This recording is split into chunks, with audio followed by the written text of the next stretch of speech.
All right, we are back, huh? We're back at the 9 Club, everybody. Today, we have a very special guest.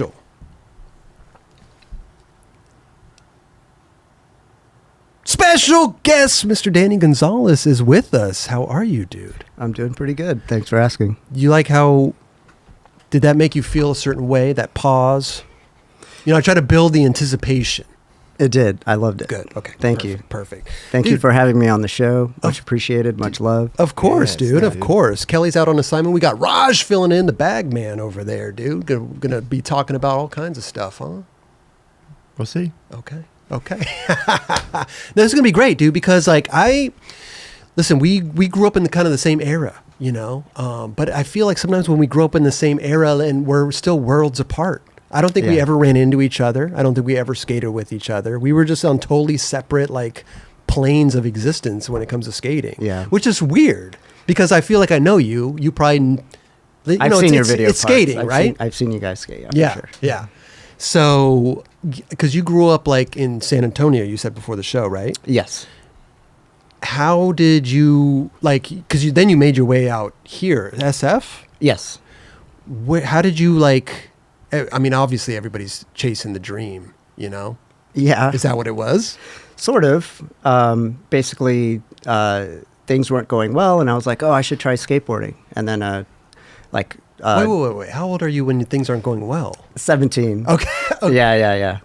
Wait, so you started skating at 17? No, when they weren't going well. Okay. No. I started skating, like doing tricks at 9. Okay. Yeah. There we But go. at 17, I was like, what am I going to do with my life? You started and I to was get like, older, maybe yeah. I should try and, go to California. Right. Pursue the dream of skateboarding. Exactly. Mm-hmm, Yeah. mm-hmm. And then Deluxe came by, and then I kind of was like, yeah, I'd really like to come out to San Francisco. And then they let me come, and then I skated out there. So that's kind of how it all started. So wait, Deluxe came through on a tour. Yeah. Did they do demos and stuff? Yeah, they were on tour, and it was like Anti-Hero, Real, Stereo. Lance Mountain was on that tour too, because he was like in between. Okay. So Lance was there the day that they saw me skate, which, by the way, Lance was ripping. Oh, sure. Yeah. So they saw you skate. So then they were like, okay, come on, cruise out. Was it like a sponsorship type thing? They're going to feel you out, or they just wanted to like, hey, come I kick think it? I asked Mickey for like maybe like a card, or he gave me a card, and then like later I hit him up and I was like, hey, I'm here, and I think he was like, whoa, what? Like it was unexpected. And then I stayed with Theo Hand for 2 weeks because he didn't know what to do with me. So then Theo took me skating, hung out with Theo, stayed with him. It was really great. And then the last week I shot with Gabe Morford, and then I went back home. You're 17 years old. You just Yeah. take a chance to go out to San Francisco. You have Mickey Reyes' card, which can't even picture Mickey Reyes having cards for some reason, you know? I should have kept the card. But, yeah. But it was just like on a whim. You just went out there solo. I was going to go no matter what. Okay. I was going to Jamie Thomas it and sleep at Embarcadero. I didn't Wow. care. I was just going to go. I was going to make friends. I was going to skate, like, no matter what. And that just happened to have happened. And then I had people to link up with. What year was this? 97. Oh, I think here's a crazy one. The day that I left was my birthday. So I spent half of San Francisco on my birthday, and they were like, we're going to put you on stereo as an amateur. So that was a great birthday gift. And then I went home and celebrated the rest of my birthday in Texas. So on my birthday, I was told that I was going to be amateur for stereo. Wow. Yeah. Who told you? Pastorus. Seriously? Yeah, it was a dream for sure. Damn. Yeah, it's pretty cool. Wow, That's really Jason rad. Lee, Chris Pastor, stereo, dude. That's a good, yeah. Especially at that time, stereo was definitely making noise. Which, by the way, if you're going to ask me about Jason Lee, I think he was already off doing Mallrats and all Okay. that stuff. So I didn't really get to skate with Jason Lee. Yeah, there was a point in time where they stereo, and then he was just kind of doing all the movie stuff, and I think Pastures was handling everything stereo. Yeah. Mike York was on stereo for a while. This was before. Yeah. Right. Okay. Yeah. 97. So Girl had already started. Chocolate was already in the mix. Yeah. Okay. Yeah, by about a year or so. Yes. Yeah. Yeah. Yes. Damn, dude. So you just took... I don't know. I find it very interesting. I mean, I was born and raised here. I got to see the industry kind of firsthand and just see everybody skating around. And it's so interesting to me how people can just pick up and go cross country to like do it. you know, especially like alone. I feel you didn't have any homies with you. So I'll say this, like in San Antonio, I could probably name 20, well, I probably can't name their names, but there's at least been 20 people that have the talent. But the separator is the ones that can leave it behind to go chase the dream. Right. Like 98% of them will not do that. You know, they have their family, their girlfriends, the love and the support, and it's what they know. But it's a different type of animal to just pick up and go and to somewhere that you don't know and you're willing to go into the unknown. It's very few people do that.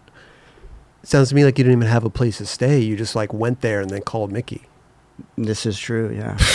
That's amazing. Yeah. And then I stayed with Theo, and Theo, I was very like green behind the ears. I was telling Josh from Makeshift Skateboards, I was like, man, I didn't even know what cream cheese was. Like, I never even had a bagel. I never tried sushi. Like, everything was completely new to me. What are they running with in San Antonio? Oh, dude, man. They don't bagels out there? Fries, hamburgers, you know, and, Hispanic food. And so everything was new. So everything Theo was showing me was like totally new. Yeah. And Theo's a good dude, by the way. Great. Such a solid dude. Yeah. I just wanted to throw that in there. And the fact that you're staying with a photographer. That's like even more. You're already in the door. I got to see behind the scenes, like, you know, sequences and photos. And I think Mike Ballard put out a book recently, and like Theo has a full spread. And I was like, whoa, I didn't know he shot all these photos of the Baker guys. And like, you know, I know he shot Penny. But it was still like it was really cool to see. Yeah. Damn. Yeah. So you said that in that trip you got on stereo, or you got stereo AM. Yeah. Right. Yeah. How long were you out here in SF? 3 weeks. 3 weeks. All this happened in 3 weeks. Yeah. Wow. That's amazing. That's so crazy. Yeah. Well, I mean, so I look at it like this. Like, you have skateboarders that, you know, maybe they're going to school, or maybe they have other things going on. I was like, a Jamie or a Chad Musko, where I had nothing. Like, that was it. And you got to think, like, he's young, he's driven, he wants to skate. Like, at that time, too, I think some pros, like, it was hard to get them to go take photos. So weeks would go by. So when I got there and no one was shooting, I was like, I guess I'll go shoot, you know? Yeah. So in 1 week, I would shoot and film like a lot, and that was just my drive. I think that's easy for a sponsor to be like, let's utilize this person because that's what they're all about, and they're going to produce a lot because they love it, and you know, and then they're young and, you know, I don't want to say moldable, but so. But it makes it that much easier when you have like your photographer right there or filmer right there. Yeah, it makes it easier for them to go out too because this guy's motivated. Yeah. So when I went back home, I remember Forrest Kirby said to me, he goes, "Wow, you really blew up," or whatever. And I didn't ever looked at it like that because I was always still skating the same. The only difference was I had Gabe Morford who could come and shoot, and I was like, well, not really. Like, he just happens to be coming with me and shooting. And of course, if I have all the photos and they don't have other photos of other people, they're going to run those as the ads. Yeah. Yeah, you had the right people around you. Totally. Yeah. And I guess too, it's like sometimes when people are in their home environment, it's kind of, they get into a little bit of laziness, comfort zone, right? And then here comes this kid coming in and boom, like okay, the key rips. Let's go shoot with them. Let's go get some shit. Probably hated me. They're like, this guy's making me look bad. Chill. No, but I think that in 97, 96, like that's just kind of how it was. Yeah. You know? No, there was made a presence, like, you know what I mean? And again, you had those people there and you utilized them. Yeah, and every videographer and photographer wants to have a productive person to work all with. Day. Yeah. You know? Exactly. And at that time, too, I was skating with Jaya Bondaroff, Justin Strubing, Hansi Driscoll. Damn, Hansi. And then their apartment, like Mako Arabi was going to remember. What? Tray flip, tail grab. Oh, my goodness, right? Damn. I know. And all these people were coming through, and Chris Sin was around, and you'd be walking in San Francisco on the streets, and you would see Jake Phelps and the Gons walking. And I try and give the analogy of, like, imagine moving to Hollywood and you're just going down to the burger joint and you see, you know, Brad De Niro Pitt. and Pesci just kicking.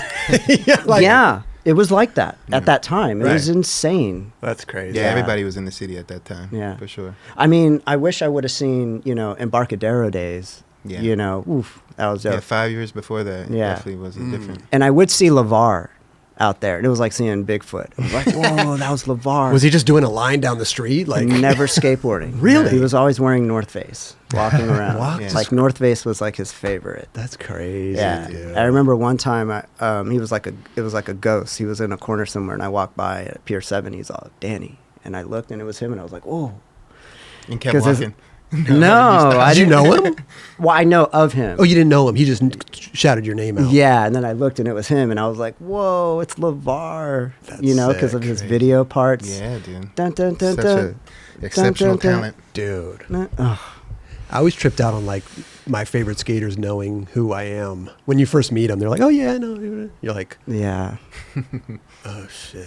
Yeah. You know who I am? Yeah. How do you know that? Yeah. I've arrived. I've arrived. I don't know if Now, I I think for me, like, I realize that no matter who you are, you still feel like that around the people you love. For sure. Yeah. So if, like if Guy walked in here, Oh, dude.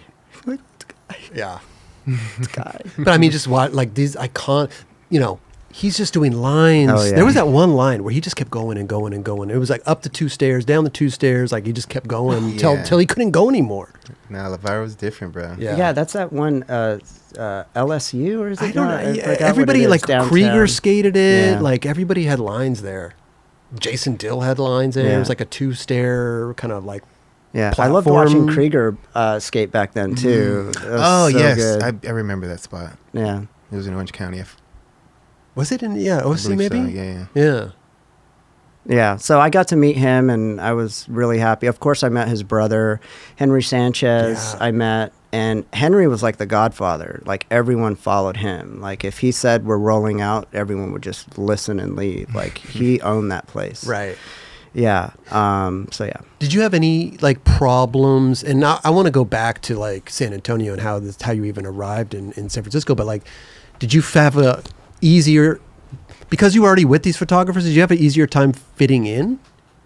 And not that you're like, but I just feel like sometimes like outsiders coming into SF, SF's was like territorial. Yeah. And like, like who's this dude? Da da da. Yeah.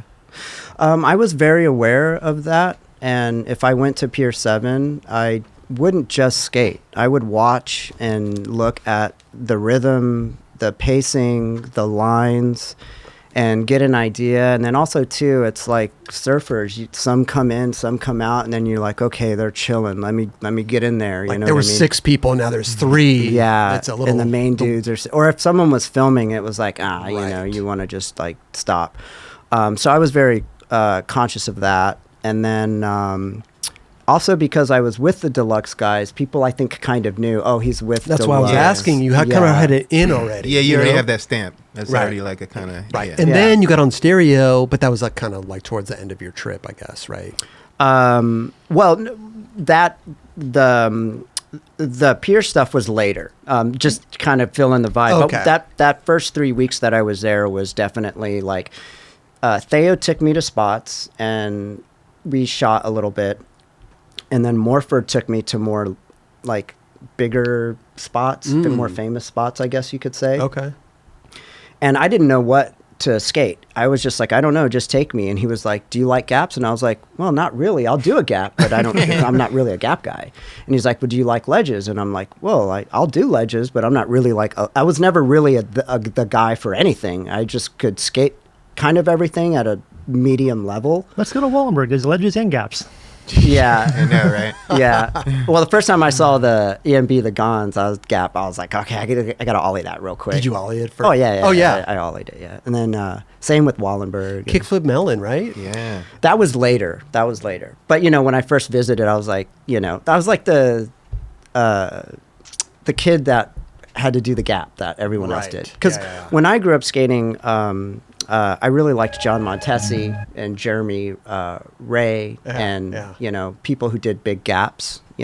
So, and this was before like Jocelyn type where Oh, they do dude. every flip trick Right, down the yeah. stairs. Back then, it was like if you did the back 180 down the stairs, it was like The butcher. good. yeah, The butcher. the butcher, Right? yeah, Just yeah. huge Butcher's gaps. gnarly, Back bro. 180s Yeah. and shit. Definitely. Yeah. Yeah. Man, that's interesting. So before you left for San Antonio, were you filming any sponsor me tapes? Were you already trying to like do it out there? No, Good No? Times Skate Shop had they did shop videos. So I would just do shop videos. I never sent in sponsor me videos. Oh, really? No, the first time I did that, I was probably 12, and I did it to a Michael Jackson 5 track. It wasn't the same one Guy skated to; it was a different one. But I sent that to World, and then and that was probably like the last one I sent. After that, I didn't do it anymore. Huh. Yeah. So you kind of went the route of just getting in where you fit in, kind of. Yeah, teams would come in town and they would do their demos, and I would just watch and just kind of gauge like where my level of skating was in comparison. And then it wasn't until I was 17 and I felt like, man, I don't know what I'm gonna do with my life. And then that's when I was like, okay, I guess I'll try and do that. And then the epiphany was like, oh, when a team comes, I'll show them my stuff, and Hometown they'll be hero. like, come skate with us. And I don't That know. rarely happens. Yeah. That does happen. Though. It does, Yeah. but like it depends on how you come off, right? If you're Yeah. the hometown hero and you're going crazy in the demo and it's their demo, it's kind of like off-putting, right? I remember this sidebar. I remember JB Gillett. We were in Europe, and this is the first time I've ever seen JB. He came out and fucking fucked the demo up, and we were kind of like lightweight, like, damn, dude, this dude is like, Showing us But up. at the same time, like that's how it worked for him. Right. So he got recognized, but we were definitely a little salty. Yeah. You know. I Yeah. can imagine, yeah. So I'll keep this one short. Foundation came first, and before I had the I had the epiphany. Foundation came in, and I did that, and they left really mad, and I guess Beagle was mad. And then I went home, and I was just like laying in bed, and I was like looking up, and I was like, what went wrong? I was like, I did everything I was supposed to do. I was supposed to show them I know how to skate. And then it hit me, and I was like, oh, they felt like I showed them up or whatever. And I was like, oh, I get it. So then when Deluxe came, I like watched the rhythm, watched the pacing, and I saw when they got tired, I was like, okay, I think I can like do my thing. And Right. then after, I think there's a kind of respect that was there, They're like, okay, like he knows what's up. He didn't like do that during our demo. Yeah. So it worked the second time. It's the approach. Well, you learned, right? That You was a learned the great hard way, and then learning Yeah. for sure. So Did you have a company that you wanted to get on? Did you have favorites? Or, no, you didn't have anything. You were like, I want to get on that company. no, because I watched everything. I was like a student, so like I really liked the Eastern Exposure videos, but I liked how Dan Wolf filmed the videos. I liked Fred Gall. Obviously I started skating in '87, so I liked the PAL videos and Hocus Pocus and Mouse Video, Goldfish, all of that stuff. 101, early Adam McNatt skating. dude. Yeah, so I just kind of liked what I liked, but I was never, oh, this is my team, or Interesting. Yeah. Huh. yeah. No, I just find that because I knew chocolate, like I wanted that. Well, first it was, the Blind and the good days of Blind and Right. World and all that. I was like, damn. And then they all went to Girl and Chocolate, and then I'm like, that's Yeah. my shit, Right. Yeah, I never thought about it like that until you just asked right now. I don't know. That's crazy. Well, No. I mean, it all not worked. everybody has that. They just want the aspiration of just becoming a skateboarder, whether it's on any team. I mean, obviously, you probably have certain criteria of what team. I mean, you went to the city, you went to the Bay, so there's Right. a certain type of Yeah. brands in the Bay. I mean, it's kind of weird. I remember Plan B came through town, and I really wanted to skate that demo, but I didn't have a chance to go. I would have loved to skate for Plan B, Yeah. At this point, I was just like, how can I make my dream happen? And it wasn't so much, it's kind of like when you go to a skate shop, like I step on a board and I feel the concave, I see where the kick is and the measurements, and then if I love it and I flip it over, it just happens to be whatever brand that is. Like I don't go in going, I'm only looking for, a chocolate board and I Right. will only skate that. Like whatever feels the best, that's what I kind of do. Are you very particular in your setups and everything? Do you like No. No? I mean, in the beginning I was, and then after a while I got real lazy. I would just like bolt my trucks and just grip right on top of it. Seriously? Yeah, Oh, I God, just didn't even I care. could never hate do that. That's the worst. Because I just feel the board, you know. Yeah. But I do like my board, like you know how like when you bail a trick and the board rolls, it has to roll straight. I don't want it going left or right. Yeah, and if I was on a brand and they let me like set up a board, I would definitely do like the same for the front and the back. What do you call those? Like like a twin yeah, tail. or twin tail. something. I would do Yeah. a twin tail because I want it to be both ways. Really? Yeah. Okay. And you know, shields off bearings. Yeah. I like a little space in the wheel, so it's like Same. Yeah. What are you riding right now? Indy, love Indy, and then Jim Thiebaud gives me Spitfires, and then and then the grip. I don't like sticky grip tape. I'll sandpaper the grip. Like I don't really like. Yeah, because when you kickflip, your foot gets all stuck. Yeah. No, well, for the first couple, maybe. Yeah. you know? No, I don't like it grippy. I've tried to sand it down. Yeah. I've seen people do that quite a bit, for sure. Yeah, in my heyday, I barely even tied my shoes. Everything was just loose, you know. Just chill. What about, do people still ask you like to do like a one wheelie wheel? What is it even called? A one wheelie wheelie? What is it? I don't even know what it is. One wheel What did manual. you call it back then? Just a One one wheel wheel manual. Yeah. Okay. Not too complicated. No, people don't really ask, but I'm not in the scene that way. So Well, no, back then though, when you Oh, were back when you then. came out with like, what was the first one wheel manual that you did that was in like a video? Do you remember? yeah, it was 99. I don't know why I did it. I just decided to do one at Pier 7. I just did one. Yeah, I don't know What video why. do you remember? It's in it was like a homie video, and then later I filmed it again for like a Chapman promo video, and then after that I did it for The Reason. Yeah, I was gonna say Yeah. the The transfer Reason. video. Yeah. And did you do, when you were doing the one wheel manual, did you tighten the shit out of your trucks because of wheel bite, or did you wax a wheel bite, or? No, I didn't. I could do it on a loose board. It was just a matter of the ball of your foot right here, how it sits on the grip, and you get like a little lock in place, and you can do it.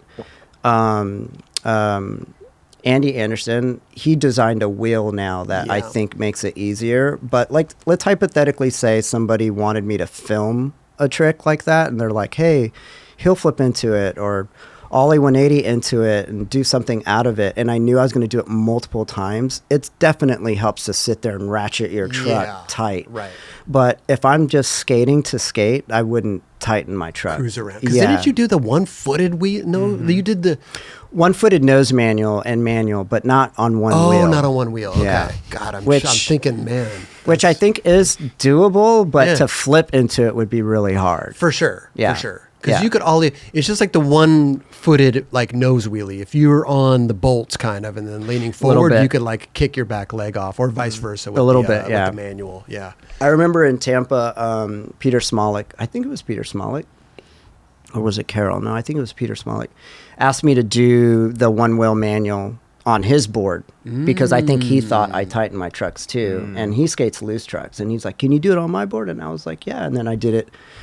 And then I think I could hear him in the background going, look, he did it on my... Really? Like, he did it on my board. He was surprised. Yeah, he was surprised. Yeah. I feel... There it is. There's a kickflip. Bro, it's like You the envisioned kickflip... that he did that trick, a kickflip. It's like the to kickflip. Yeah, with wheel one... mani?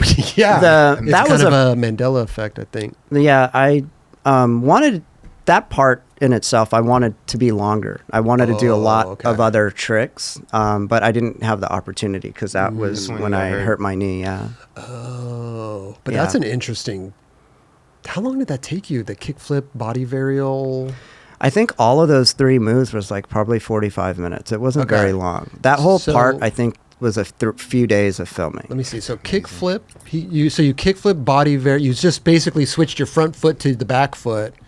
Is that just switch manual?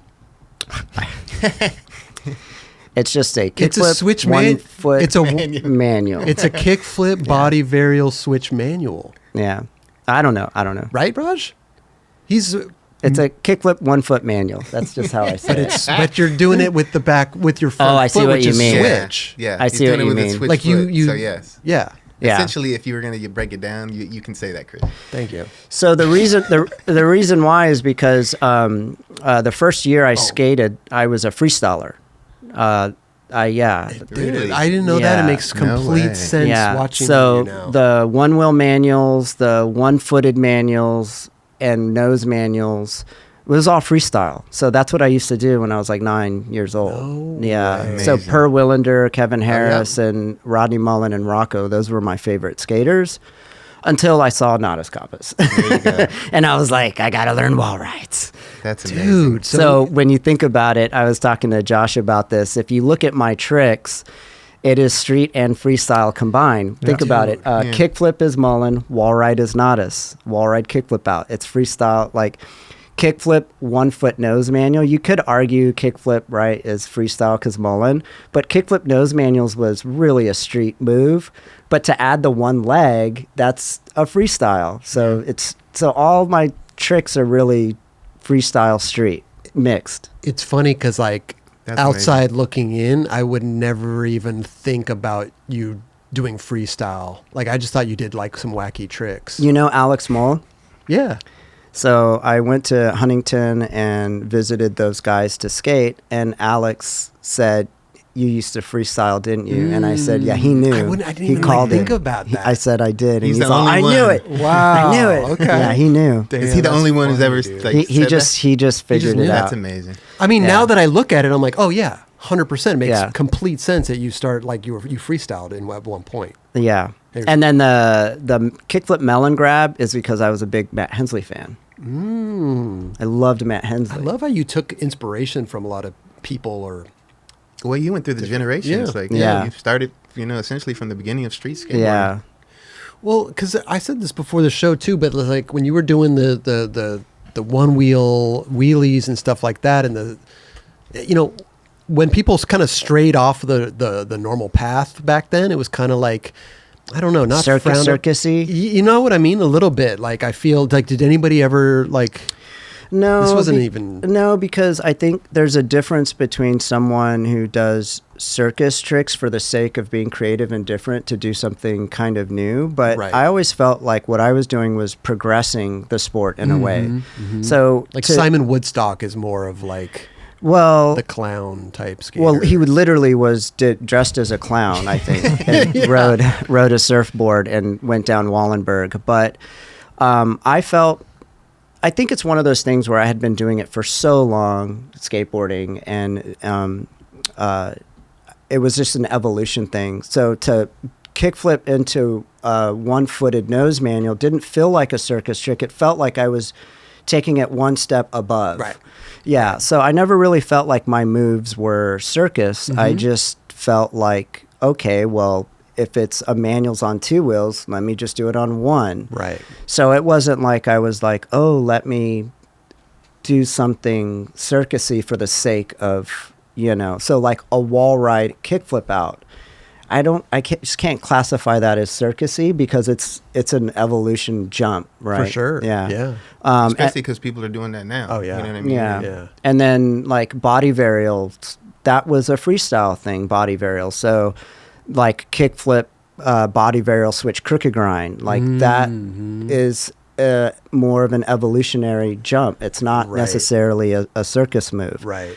And so no, I think like even with the kickflip 1 foot nose manual, that was the opener. I think people didn't think that was real at the time. Wow.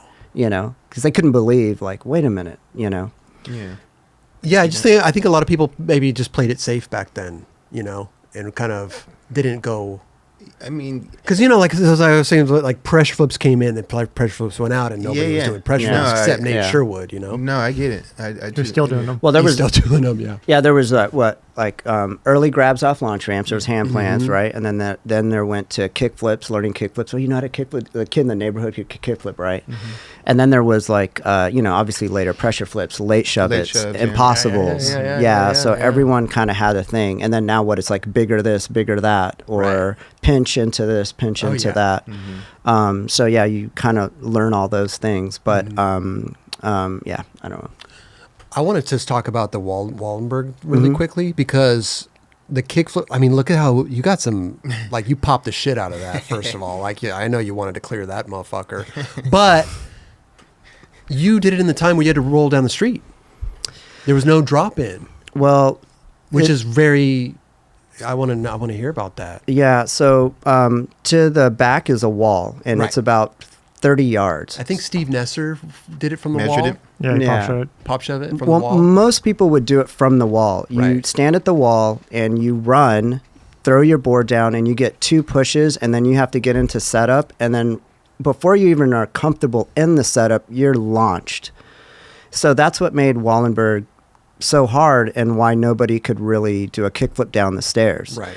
And when Gonz did it, if you look at the blind video, he kind of carved through the fence and ollied it. So even he went down the hill to get the speed. Right. Right. And that's what I did. I opened the fence up and went. But you then ask yourself, well, why don't more people do that? And the reason is because you kind of have to have loose trucks to hit to do the curve, because you got to like do an S shape into it. Right. And a lot of people didn't feel comfortable doing that. Right. And that's how come like 10 years or so went by of nobody being able to land any flip tricks down it. And that's why I was able to do it, because I bombed the hill and took the curve. Right. Yeah. And nowadays you can't even do it, I think. It's Yeah, like you can't- blocked you off Yeah, or that fence is something. not set up Yeah. like that no more. Correct. You can't go that way. And then They've remodeled. yeah, and you have to have the roll in. Yeah. Which, Right. by the way, if I had to pick one person, may I? Please. Of course. Yeah. Brandon, not Brandon. I was going to say Brandon Turner. Oh, yeah. Yeah, Brandon Turner switch hard flip. I give it to him. Yeah. That was very inspirational. Oh, I dang. mean, Yeah, Brandon. he did that recently, and he's what 40 something, At the He's in his time, 40s, yeah. Yeah. 40 something, and Frank Gerwer just ollied it again at 50. I Yeah. love that. That's incredible, Yeah. bro. Yeah. It's so good. But it's a very iconic spot, and I think that, I think Frank too was the first to kickflip Kickflip it. it. Yeah. So iconic. And what happened right here? You were kind of like in disbelief that you did it, or Well, because it was something? first try. I was Whoa. I was expecting to eat it like a bunch. You did that Wow. first try. Yeah. That's so fucking Yeah. sick. So that's why I'm like that, because I was expecting to fall a bunch of times, and I didn't. That is How'd that feel? that's crazy. Well, it's There it's it on my is. face. Yeah. That is insane. I couldn't believe it. Did you try anything else after that? No, It came so easy? Pete Thompson Went to shot go the get lunch. photo, Yeah. and he took a straight on shot, and he was like, "Oh, I'll just do a straight on shot for the first time, because nobody does that." And everyone knows you want to shoot a side angle, but because I landed it first try, I also had an issue with my ankle, and I didn't even want to do it that day. But We could find the photo. Can we find the photo? Is it in your? yeah, it was a split ad. It's ad, okay. in there. Yeah, that's what they used it for. But it's in the archive. That Yeah, we'll look yeah, for in it the right now. yeah. But your ankle. Yeah, so he asked me to do it. Again? Yeah. And I was like, no, I don't want to do it again. Well, that's the thing too with first try stuff. The filmer doesn't get to get adapted to the spot. Like the Yeah. photographer Yeah. doesn't get adapted to the spot. The photographer maybe, even the photographers, the stills, they'll grab one that maybe wasn't even landed, but Yeah. it looks good. You yeah. know? I got really lucky. Pete Thompson was so good, and he's still good, and Gabe Yeah. Morford. Those guys are just animals when it comes to photography. They were so good. So I always felt very comfortable with them. And with Pete, a lot of times I would go shoot stuff, and I didn't even have a filmer, and he'd be like, "You don't want a filmer?" And I'm like, "No, we'll sequence it," But then now I'm like, why didn't I have a filmer? But that was so like I did a bunch of stuff Same. with just a sequence Yeah. or vice Yeah. versa. Mainly, it was more like you would go out and film without a photographer, but then you'd go out and film. You go out and shoot without a filmer. I did that plenty of Yeah, times. now it's a Yeah. production, yeah, It's you like need both. and dude. multiple of Yeah, it. and multiple angles, yeah. right? Yeah, Yeah, dude. yeah, Or you just need a Oh, cell here we phone? go. Here we go. I mean, There's a split ad. yeah. Cool. I mean, from that angle, yes, you should shoot it from the side, but it's an iconic spot, and everybody knows that spot. So Yeah. it's not like people are like, "What is this? I can't even tell how long it." It's Wallenberg. Yeah. It's funny too, because when I look at the picture, I'm like, man, that car was there. I had to, you know what I mean? It's like I went around the car. Like, I don't know. Yeah, but when you I look was at the- doing it, I didn't think about it. Yeah, when you look time. at the photos, like, how do you get the speed for that? Yeah. Yeah. Well, I wish I would have seen the footage without it being cut up the way Ty Evans cut it up in the Transworld video, because he has it recorded where I'm at the top and it shows me bombing the whole hill, and I'm like, I want to see that footage. Let's go. Let's You look know? at it one more time. You didn't have no creative control at that point. Yeah, but Ty probably Ty, come on, Yeah. feedback Right. and, you know, legendary. Oh my goodness. But also he's editing to the beat of the music too. I'm sure Yeah. that had some type of beat. Big We can't time. play it because of copyright, but yeah. Well, well, we could play like 2 seconds of it. Let me see. Let's see if we can get away with it. Oh, wait, hold on. This is tricky here. This is tricky. Oh yeah, you could totally see it. He's cutting it up. On the Yeah. beat. Yeah. So the reason why it was cut up, is because I wasn't supposed to be in the video. It was all cut up, and then he wasn't going to show any of the tricks being landed, and then it was going to say Danny Gonzalez filming a video part for The next next one, and that was supposed to be a commercial at the premiere at the movie theater. But then I called him and was like, oh, I tore my ACL. And then he's like, what do I do? And he goes, do you want me to leave the footage in? And at that time, people were flying into San Francisco to do Wallenberg. So I was like, if I don't release it now, somebody's going to do Wallenberg. So I might as well just show it. And then he went in and he took all the clips, and then he basically put in the landing. And then there was a lot of other footage that wasn't used because it was just a short thing that ended up going in my Globe Opinion part like a year and a half later. Is this where you hurt your Yeah. knee? Yeah. Let's Damn. not show that. We already already passed. did. I We know. already did. I'm just kidding. But it does suck though. How'd you Yeah. have to deal with that injury, and how was your recovery? Injury, let's see. It was terrible. But then I had the same surgeon as the San Francisco 49ers, and then I used their PT people and did that for about 9 months and got really strong, and then came back and filmed a few parts, and yeah. But it was terrible for sure. Yeah, Dick. I mean, it messes with a lot of people's heads. I mean, I've seen it happen to quite a few people. One being my friend Weston Korea. Oh yeah. Where he let it linger to the point where it just hindered him, where he couldn't really fully recover. You can't unless I think you have people around you, a team around you. But the thing is after this video part came out, all of my sponsors were like, oh, we want to give you your signature bag, wheel, board, whatever, shoe. So all of a sudden I had money. So I couldn't even step on a skateboard, but all of my sponsors gave me signature items, and I was making money, so I could use that. Because as a 1099, no insurance that the companies offer, I had money to spend on PT and physical therapists, trainers. Yeah. I went through my whole career without insurance, pretty much. Yeah, I mean, after I was yeah. off my parents, you know, Yeah. it's tough out there. But it just goes to show that's how big people that weren't there for the Transworld. That's how big the Transworld videos were. It was a launching pad. It was a to go lot. pro Like for a lot anybody of that the was in a time. Transworld video, like they would. Great things would happen to Yeah. them, you know. Yeah. Pro shoes. Like, I mean, you got the whole bag after that. Well, you know, I got lucky, I guess. because I think back then also, and I've said it before, a lot of skaters worked on the company's stuff. So if you skated for Charlie, you would all work on that company's stuff. But then when you go and film a Transworld, you're putting in like that extra commitment and that extra like video part, you know. And I think that's what did it. Yeah. Yeah. Yeah, I'm very fond of that video, and I think they even spelled my name wrong on there. It's pretty funny. The worst, What did man. they? It's Gonzalez with the S instead of the Z. You know what? It's pretty Sometimes that common. happens. It's pretty common. It is common. Yeah, it is common. Or they'll say like, "Hey, you're Danny Garcia," and I'm like, "Yeah, I'm Danny Garcia." Not a bad person to be mixed up with. I'll tell he you was so that. good. He was so good. I don't For care. sure. I'm like, For I'm not even going to sure. correct you. Yeah, it's all Doesn't good. matter. So when the Transworld video dropped, what video? What year was the reason? Do we 2000, 2000? 2000? Okay. Oh, 99? 99. 99, 2000. Were you skating for Globe at that point? Yeah. Were you skating? Yeah, I was skating for Globe and Chapman at that time. So yeah. you were already pro for Chapman, but then Yeah. that solidified the pro shoe, Yes. which is like back then, that's a big It check. was.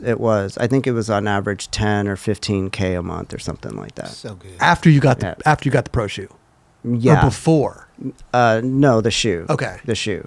Well, it's like you could look at it like, oh, that's pretty good or that's a lot of money. But you got to think like Globe shoes, they were selling all over the world and how many shops, and it's like relative, you know what I mean? Yeah. So when I look at that amount, I'm like, it is a lot, but I'm pretty sure Reynolds and those guys were making like double what I was doing, you know what I mean? And just because they were such a huge machine, by default, the royalty I was getting off the shoe just added up to that. So I don't look at it like, oh, I was like killing it. It's just really, it was Globe. Yeah. That was at the top of the food chain. I mean, especially at that time. You know, obviously Globe was one of the obviously top tier as far as skate shoes are concerned. Yeah. But yeah, that, I mean, from speaking from my point, like that's definitely good money. Yeah, no, it is. It is. I mean, now it's still good money. That's Big time. Yeah. So, and I was just, you know, grateful, thankful, and you know, and then also too, when that's gone, you realize how special it is. Oh, you know what I time. mean? How many did you have colors? Or yeah, anything? like 3 or 4 colorways. One shoe or multiple shoes? I had multiple shoes. So in the middle of my Globe Opinion part, I quit skateboarding. I told Globe, because I re-hurt my knee again. And it was painful. So then I went to Globe and I was like, hey, I don't want to skate professionally anymore. This was in the middle of the opinion video part. and this is like checks. 2001. What shoe were you on? Yeah, Number 2001. one shoe? First shoe? Yeah. Okay. And I was just having so much pain. I was like, I told Gary Valentine, hey, I don't want to do this anymore. And he tried to talk me out of it. And he was like, no, a lot of skaters get technical. You can just skate tech. And I was like, oh, but people are going to know, like, and I don't want to live off of the skateboarding that way. So then I quit all my sponsors at that time. Wow. And then, but my name was still relative. So they gave me another shoe and I wasn't skating like at all. So I had 2 shoes. And those checks were still coming. Well, yeah. Hey, we'll take it. Yeah. What do you think? In hindsight, good move. No. Why? No. You would have rather not. You would have rather quit. No. Good move meaning I shouldn't have quit. I should have listened to him and like maybe just took a little bit of time and reassessed. It's like that thing skateboarders have where they feel like if they can't give it their all, then just hang them up kind of thing. It's a stupid way to think. Don't milk it. Yeah, don't milk it, you know, like, oh, I'm just going to start doing like, you know, manual tricks on curbs this high and, you know, flat ground tricks when, you know, I was doing Wallenberg. You know, I was pushing the boundaries and now I'm like, I can't push the boundaries. But I wouldn't have made that choice if I could go back for sure. Nowadays, it'd be a whole like recovery story on YouTube and, you know, you take people through the whole process. Because I didn't skate for 5 years after that. So for that 5 years, everyone just didn't even know what happened to me. It was just like, oh, he's gone, you know? And then I came back in 2006 and did that interview with Sue Trin, and that's when I rode Upside Down. So from 2001 to 2006, you weren't skating? Wow. Yeah. I was doing acting, art. I went back home. Did you think you were totally done with skating and new chapter? Well, yeah, because I was like, man, I don't want to be in my, this is so funny to say, but I didn't want to be in my 30s and like all hurt, you know, and like, and also too, like, you know how they say, oh, it takes 10,000 hours to get good at something, or it takes years to transition to something. I was already thinking about that because I was like, I'm a skater. What am I going to do? Like, you know, As we all do. Yeah. And I was like, I might as well like start now, you know, when I'm 21, because it's going to take me a while to figure something out. Huh. And that's kind of that's how I was thinking back then. Yeah. Yeah. Crazy. Yeah. So what happened in 2006 to make you come back? Sue Trin. I met, Really? I had a girlfriend at the time and we split up and all my time was devoted to like her and my other life. And when we split up, it was kind of like, okay, now what? Like, what do I do? You know, I don't have any friends really because I just been hanging out with her all this whole time. And then I asked Sue one day to go shoot. And then he just like took me under his wing. Like, he became like my best friend. He took me everywhere. Like every time he was shooting, he was like, come with me. And then he reintroduced me to everybody. And then so for a year I was just skating. And then then shot an interview. Yeah. That's rad. See, Yeah. he's such a good guy. Yeah. Man. Love Yeah. that dude. So you stayed in LA, obviously. Yeah. You didn't go back to San Yeah, Antonio. I was. When I moved back, I was staying with Brian. I was living with Brian Lottie for a while. Yeah. Legend. Yeah. Wow. Yeah. No doubt. Sick. Great. Yeah, it was trippy. So you said in that interview you rode upside down Yeah, in the ditch. ditch thing. Is that in Claremont? I'm not sure if that's a Claremont. Raj? It's like down in like North County, San Diego area. Yeah. It's not a spot that we'd go skate. I'll tell you that. Yeah. Well, it was in videos. People would do the wall ride. Like, Yeah. they would Yeah, skate but you that all went the time. upside. You took it to a step further, though. You went upside down. That just We gotta happened to watch- be the place to do it. Okay. Yeah. Can't do that everywhere. This Yeah. was in skateboard hard. It's not in there. It was in the Time to Shine. Time to shine. Oh, Yeah, That's a which- amazing video. It's the best video ever. You're in there. Best transfer video ever. You had a video part far, in there. by Yeah, far. yeah, mellow part. Yeah. Yeah. So Huh? Your mellow part. It was my mellow part. Yeah. Yeah. I had an injury with that part too. I had Oh. my Achilles tendon. Oh. That's why I couldn't do flip tricks. My Achilles tendon, I had like not ruptured it, but it was like when you get something like tendonitis. I And kind it of took have me that. over a year to Yeah. heal. Yeah. And they wanted to put me in the next Transworld video after that. They said, "Why don't you just save all your stuff?" I'm like, "I can't do another year of this. Yeah. I can't. That's- Like, we just put out whatever we got, and that'll be it. I Yeah. can't. There's no way I can keep Yeah. this up." And- Shout out to John Holland though. John Yeah. Holland's the man. Yeah, yeah. And the part was dope. You got your style. Your elbows are kicked back like this when you Well, land. you know what I'm saying? Well, let's just watch a little bit real All quick. right, You know yeah, what I'm yeah, saying? yeah. It's No, a good, it's not. It's a good time, man. It's a good time right there. Nice. You know, Ooh. fun times, dude. Look, riding the bike backwards. Oh, it's Joey Brzezinski. We don't got to watch anymore. So, so it was in this video. Mm-hmm. Mm-hmm. The ceiling ride. Yeah. Yeah. In the like a montage. So CU told me, because we hung out yesterday, that Uh-huh. Willie Santos filmed some of it. Because Willie was there. Really? I forgot Willie was even there. Because I was like, "Hey, Willie." And he was like, "I was there." I was like, "Oh, you were there." I feel like Willie's everywhere now. Dude. Yeah. Oh, yeah, there it is. Damn. Iconic photo, by the way. Yeah. The photo is just. Wait, Willie said he filmed it? Not that one, but I went a different day, and I think he was filming that day. Okay. Yeah, yeah. But do you guys want to hear some stuff on the ceiling ride? Yeah, of course. That's why we pulled it up, dude. Okay, so well, I went back there kind of recently, and everything was overgrown. That's number one. I couldn't believe it. Like, I don't even think you can really skate that spot that much anymore. Wow. There'd always And- be like water there. Yeah, and there's grass. It's crazy. And then I was looking at it, and I couldn't believe that I did that because the ceiling is like, it's low. Yeah. It's Okay. like low, and I was like, what? It That's so was a trip. But other than that, what else? I originally asked Jaya Bondaroff to shoot it. Rest in peace, Jaya Bondaroff. But he said, no, it's not possible. I don't think you can do that, so I don't want to go out there and shoot it. Amazing. So then I had to convince CU So you to had- drive all the way down there to shoot it. So you had been Wow. there before. No, I never been there. I just saw it on video like this. And you said, I want to Go do that. go up. I want to wall ride up and then into Right. the ceiling and then come down. Yeah, He yeah. claimed it. That's a claim. That's Yeah. like pointing into left field where you're going to hit the home run. Well, I was telling Josh this, that the way I came up with that, I was sleeping in like a bunk bed, and I just put my feet on the wall, and then I just like pretended that I was standing normally, and the ceiling's right there. So if you're standing put your feet on the wall and you bend your knees, it's like, oh, I'm like pretending to do a wall ride, but then it clicked. I was like, wait a minute. To go from that motion to that motion, it's kind of more or less simple. And then I was went to like, like a backside air.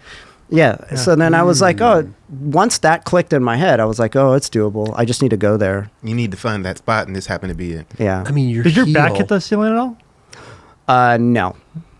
There was a couple of times I flipped out of that though. Like I did a full rotation out, and I was like, oh, I should have tried to land that. Like back to 180? Like a. Yeah. Oh, yeah, I see what yeah. you're saying. Like Okay, kind of okay. rotated full around. Jeez. And how many tries? I went there twice. Oh, you did? And the first time I went for an hour, and I got to that position every single time, but I was always afraid to yank out. So I never fell. I just always got to that position and would just yank out. Why were you scared to yank out? Because you couldn't picture how to land it, or it feels short. It feels like you're going to land on your knees. So to go from there to wheels touching down, yeah. So anyway, we went back again later, like 3 weeks, and then shot this. Yeah, yeah. See if we could find the photo, JC. What was it? Is it an ad for something? No, it was a sequence. Yeah, and why do I remember it as a still? Probably because you paused it a million times, being like, "How is this normal?" Yeah, maybe. Not only that, but people posted it online. But what I can tell you is that at the time I didn't have any sponsors, right? And Janowski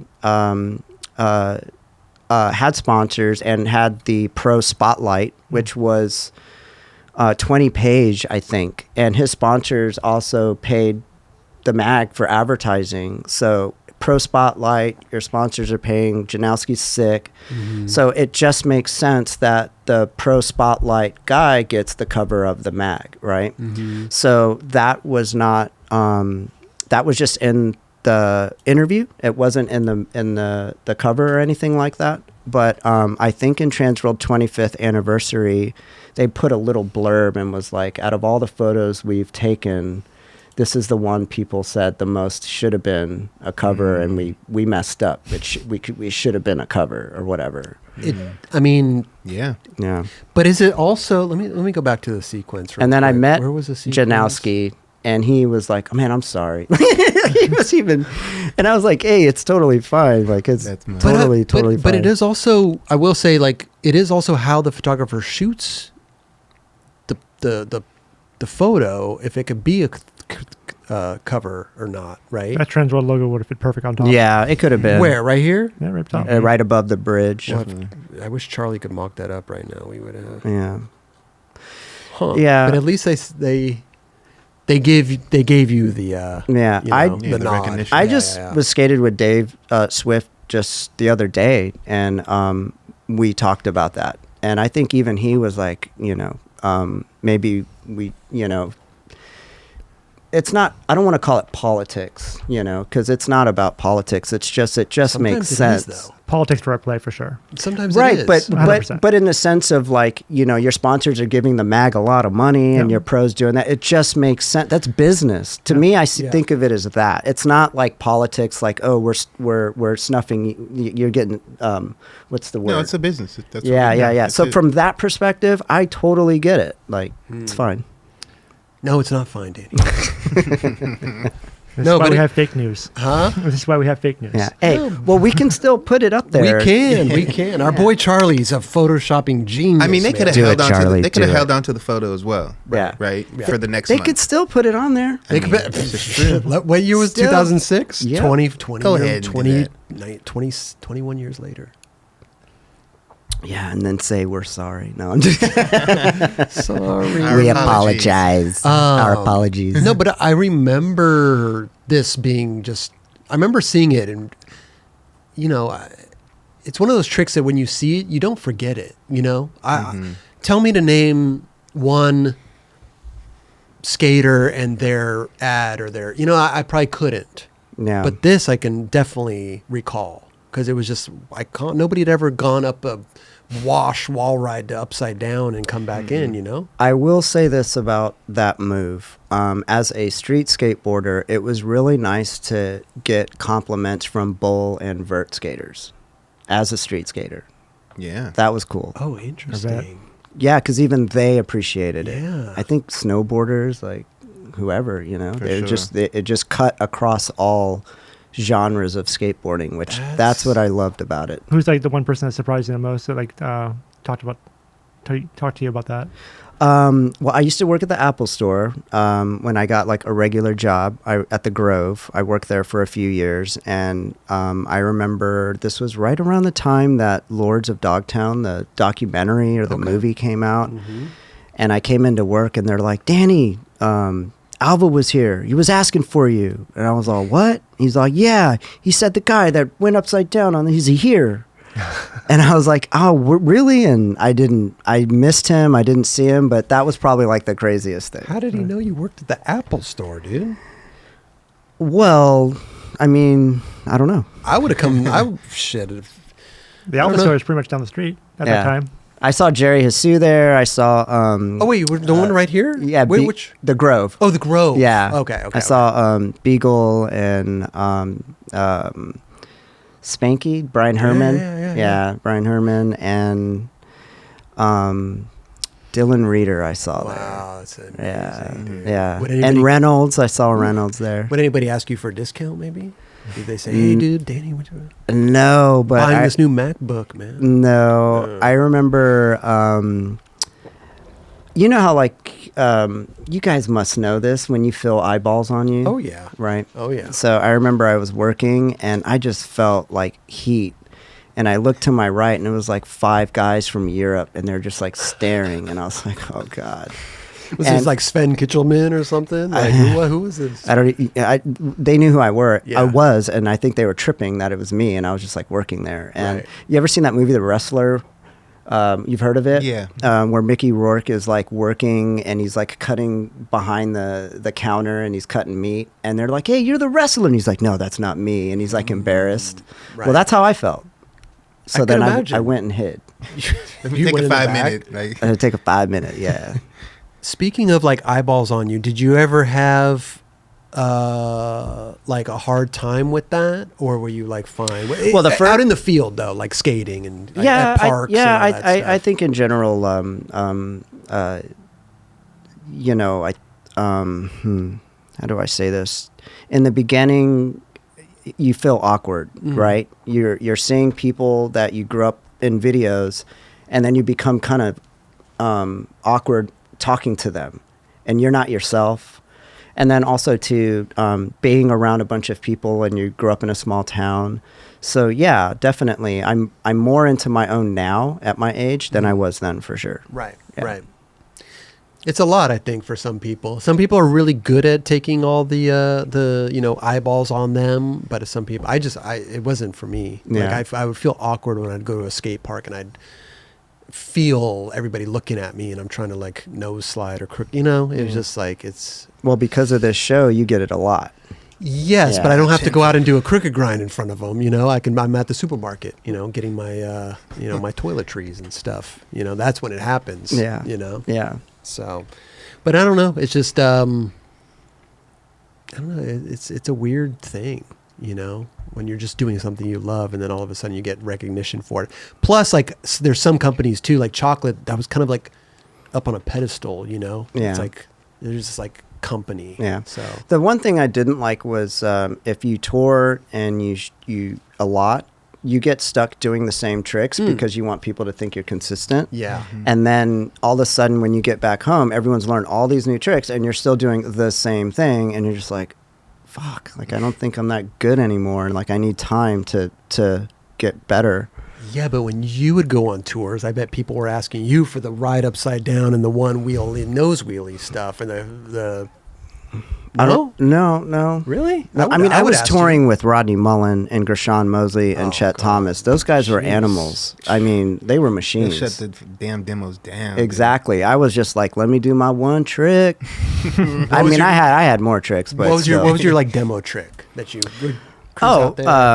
Kickflip backside grab I did like a lot because it was just easy to do. But then I would always try and do something that was unique or different and that no one had ever seen. I would try and do that too. And then sometimes I would even, like in Australia, there'd be like a big crowd, and I would go to the person with the mic and say, hey, would anyone like to participate in the demo? And then, which is unusual, right?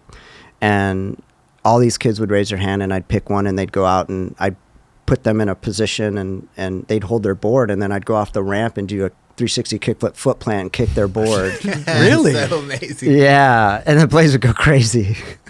It was so funny, and the kid would be like, "Oh, that was your whole." That's a good move. Yeah, I would do that. So I would involve the audience. Crowd participation. It's like the magician. Come on, I want to pick somebody from the audience, man. I love that. Wow. Yeah. So wait, you would kick the board, so they'd be holding it tight, like trucks. Yeah. Yeah. And then you do a foot plant on it. Yeah, I'd find a ramp and set them 4 feet away or whatever, and 3 foot plant tail grab, land it. That's incredible, Yeah. dude. Even the Wow. lead up though too. Even if you didn't do it fast, like because obviously it builds the crowd a little bit. Yeah, Yeah. I would just- do it towards the end, and then afterwards, like everyone else that was skating was like, "Well, I guess the demo's over," you know? Because like, what are you gonna do after that? Sticker toss. But I would wait till the very end. Yeah. Oh, you would? Yeah, I wouldn't do it at the beginning. I guess we're done here. Rodney, step aside. I need to do this thing. Let me grab the mic. Some type of way. Jerron, Danny, it's time to go do your Yeah, thing. yeah, Like, yeah. oh, yeah. Exactly. Like, dinner's at this time? Okay, yeah. Yo, we got to go to Sizzler, man. Like, you You better already know. let's get You this. already Let's know. get this going, dude. Yeah. How was it like skating with Rodney and Gershon and Chet? Like those dudes are Yeah. ultimate like pros. Yeah, so Chet and Gershon, they could do everything consistently and land it first try. Rodney, his bag of tricks, I noticed what he would do was start basic and build all the way up to his harder trick, because his harder trick would take more than, a few tries. So in the beginning, everything he did, he landed, then he'd get a middle ground and, maybe mess up here, there. And then towards the end, he would try the harder trick. Like, I remember at the time he was doing like the crooked grinds, but then he would like pressure flip varial behind him out of the crooked grind or whatever. He that did it on that table, I think. yeah, also, so he would do that at demos and stuff. Okay. So I picked his brain a little bit about that. He's like, Danny, yeah, you want to start here and work your way up, and then you do the hard stuff. And I'm like, okay. I love everybody's got a Rodney impression. Yeah. Yeah. Did Rodney ever give you like any freestyle tips? No, but he was the first pro I saw in like '88 at a Swatch Watch demo at North Star Mall in San Antonio, and he landed absolutely every single trick except the ollie impossible over the board. He bailed once, and then he landed it. This was at the time when he had like knee pads, tape on the fingers. Converse on. Yeah, and he was doing inverts on flat ground and impossible, not the trick impossible, but like alling off that freestyle board like this high into like these like boned out grabs. Like I don't even know how he was popping that. So yeah. And Rodney was always king as the freestyle, and then later Rocco made him skate street, and then Plan B came along, and all of us here probably watched his Plan B part like a million times. So yeah. Yeah. Did you tell him that you saw him At the demo? Yeah. You did? Yeah. That's amazing, dude. He emailed me one time, and I don't have the email, but he goes, "You're one of my top 5 favorite skaters." And I remember taking a screenshot and then going to at work at Apple, and I was like, pretend this is my phone, and I was like, hey, look at that, check you that were out. showing everybody? Yeah, but they didn't know who he was. No. So they're like, okay. I'm like, that's a big deal. That's an ultimate compliment coming from Rodney. Seriously. It's all day. weird. He sent the same email to me. It's crazy. Yeah, I know. I know. No. He must tell everybody that. No, but that's awesome, though. But, I mean, yeah. he is like the godfather, Yeah. you know? Yeah. You got like, it's funny, like you got Tony Hawk and Rodney Mullen is like, those two. It's always, do you know Tony Hawk? But Rodney Mullen's like the fast second. He's right up there. He's right Yeah, up everyone there. asks about Yeah. Tony Hawk, and Yeah. I say, I met him a few times. Right. I don't know him, but we spoke a few times. Yeah, that. Oh, come on. This is virtual Yeah. reality. I love seeing PJ do that move, the nollie 360 kickflip. But yeah. So, It was cool too because like you knew Rodney was like the freestyle guy, but then he comes at like the Plan B videos were crazy hype and like and then here's Rodney with his street parts Yeah. and killing it too. Yeah, dude. Yeah, it was awesome to see him around I- all those guys. I don't know what trick it's called, but obviously the Ender one, I think, where he does like the Casper tail slide 540 flip thing. Yep. That those moves were pretty cool. I love the music in the videos back then. the best. Yeah. And then obviously now, like, you can't use the same kind of music. Right. Stinks. So, yeah. I think it's this Yeah, trick this right here. one. I tried this a couple times. I just gave up. It wasn't really my thing. And then he's got grip on his tail. That's funny. Yeah, so it was a double flip. Flipping half. Oh, this yeah, one. that's crazy. Oh, either one of them. But I think it No, was but the this other one one. was the I was like- five. Yeah. Oh yeah, but it was the other one that I think. Oh, you were. Yeah, I was was it? This is the referring to, but 540. still. Yeah, dude. And then you wore out the VHS tape too, stretched it out. This Rewind video, questionable and virtual reality were so were my good. Bible. Like I knew that video click for clack, every scratch, everything I knew by heart. Yeah. Those videos Yeah. for sure. I would record audio tape of all of the video and listen to the music with But the now skating in the background. Yeah, and you can't hear those songs now without hearing like the Mike Carroll, Oh, like dude. like the Beastie Boys song. Yeah. You just hear the Wallenberg 5/0 grind. Yeah. Even just the intro, the Beatsy Boy. I just picture him and sitting down next to Henry, and like, Yeah. It's Yeah. iconic, man. Yeah. It's That's iconic. such a great dude. feeling, bro. Yeah. Man. And then so yeah, going on tours with those guys, like Gershon's an animal. Like Yeah. he's just skating nonstop, probably. Like Yeah. just killing the demos. Yeah. Everybody's loving that guy. Shut them down. Chet's doing his stuff. That's the hard flips over the hips and stuff like that. Probably. Yeah. Everybody's got their demo tricks. Yeah. And It was then- intimidating for sure. Really? Like Well, the for first me- time, for first time me. you went on tour with them was like probably. Well, it's intimidating skating with them for sure. Yeah. Yeah. Who else was on those trips? These were globe trips. Jamie Fortune maybe Oh. was on it. Yeah. He was sick. I think Chad Fernandez Yeah. got on the team later as well. When Okay. he was on it, and Chad was really good at doing big things like hubbas and stairs and rails. Right. He was pretty consistent too, and he could skate transition. So he was doing his thing, and he was skating for World at the time. Yeah. Right. Yeah. Right. You ended up. You skated for Chapman the whole time. Yeah. Well, I skate. Okay, so I was on Stereo. Yeah. And then after Stereo, went to Chapman. But What happened with Stereo, by the way? It's kind of stupid. Like, I found out later that there was like a lot of people that skated for the distribution and they weren't there. And I started to wonder why. And basically what it came down to was I kind of found out like some of the team members weren't making like a good amount of money, but then they were paying me like not good money, but I was making more. And I got mad at that. And I was like, they should be making more, and I felt like I couldn't change the machine, so to speak. And I was like, I don't want to be here. So that was kind of the main reason. So then I Interesting. stopped skating. But when I look back at it, I'm like, man, I should have took my check that I was getting and partitioned it out and like gave a little bit of here and there. I should have done Okay. that. You know what I mean? Yeah. But- Instead of trying to change the machines. And Yeah, I felt like I couldn't. So I was like, you're I'm pro. out. You're pro at this point. This Yeah. isn't an AM. Yeah, I had just turned pro, and Okay. I'm skating for all of their brands. I'm doing ads for all of their brands. Mm. So you got to think, if you're doing, ads for all of the brands, you would expect a certain amount to get paid, right? But then you find out everyone else is not making that much. Right. And it's like, where's the seniority? Like, these guys have been here forever. They're my heroes, and they're not making very much. But Politics. yeah, but as too, That's as not what like you're a producing, though. yeah. And as Depends. a teenager, you don't really understand business, right? So for me, I didn't look at it from their perspective of like, well, these guys probably, some aren't really maybe producing a lot. Maybe Right. they're not shooting a lot of photos. Maybe they're not giving us enough content. And I was the one that was giving a lot of content, right? Mm-hmm. So it was just like young-minded kind of like... It's admirable, though. I suppose. I It's don't know. admirable. If I could go back, though, I probably wouldn't have made that decision either.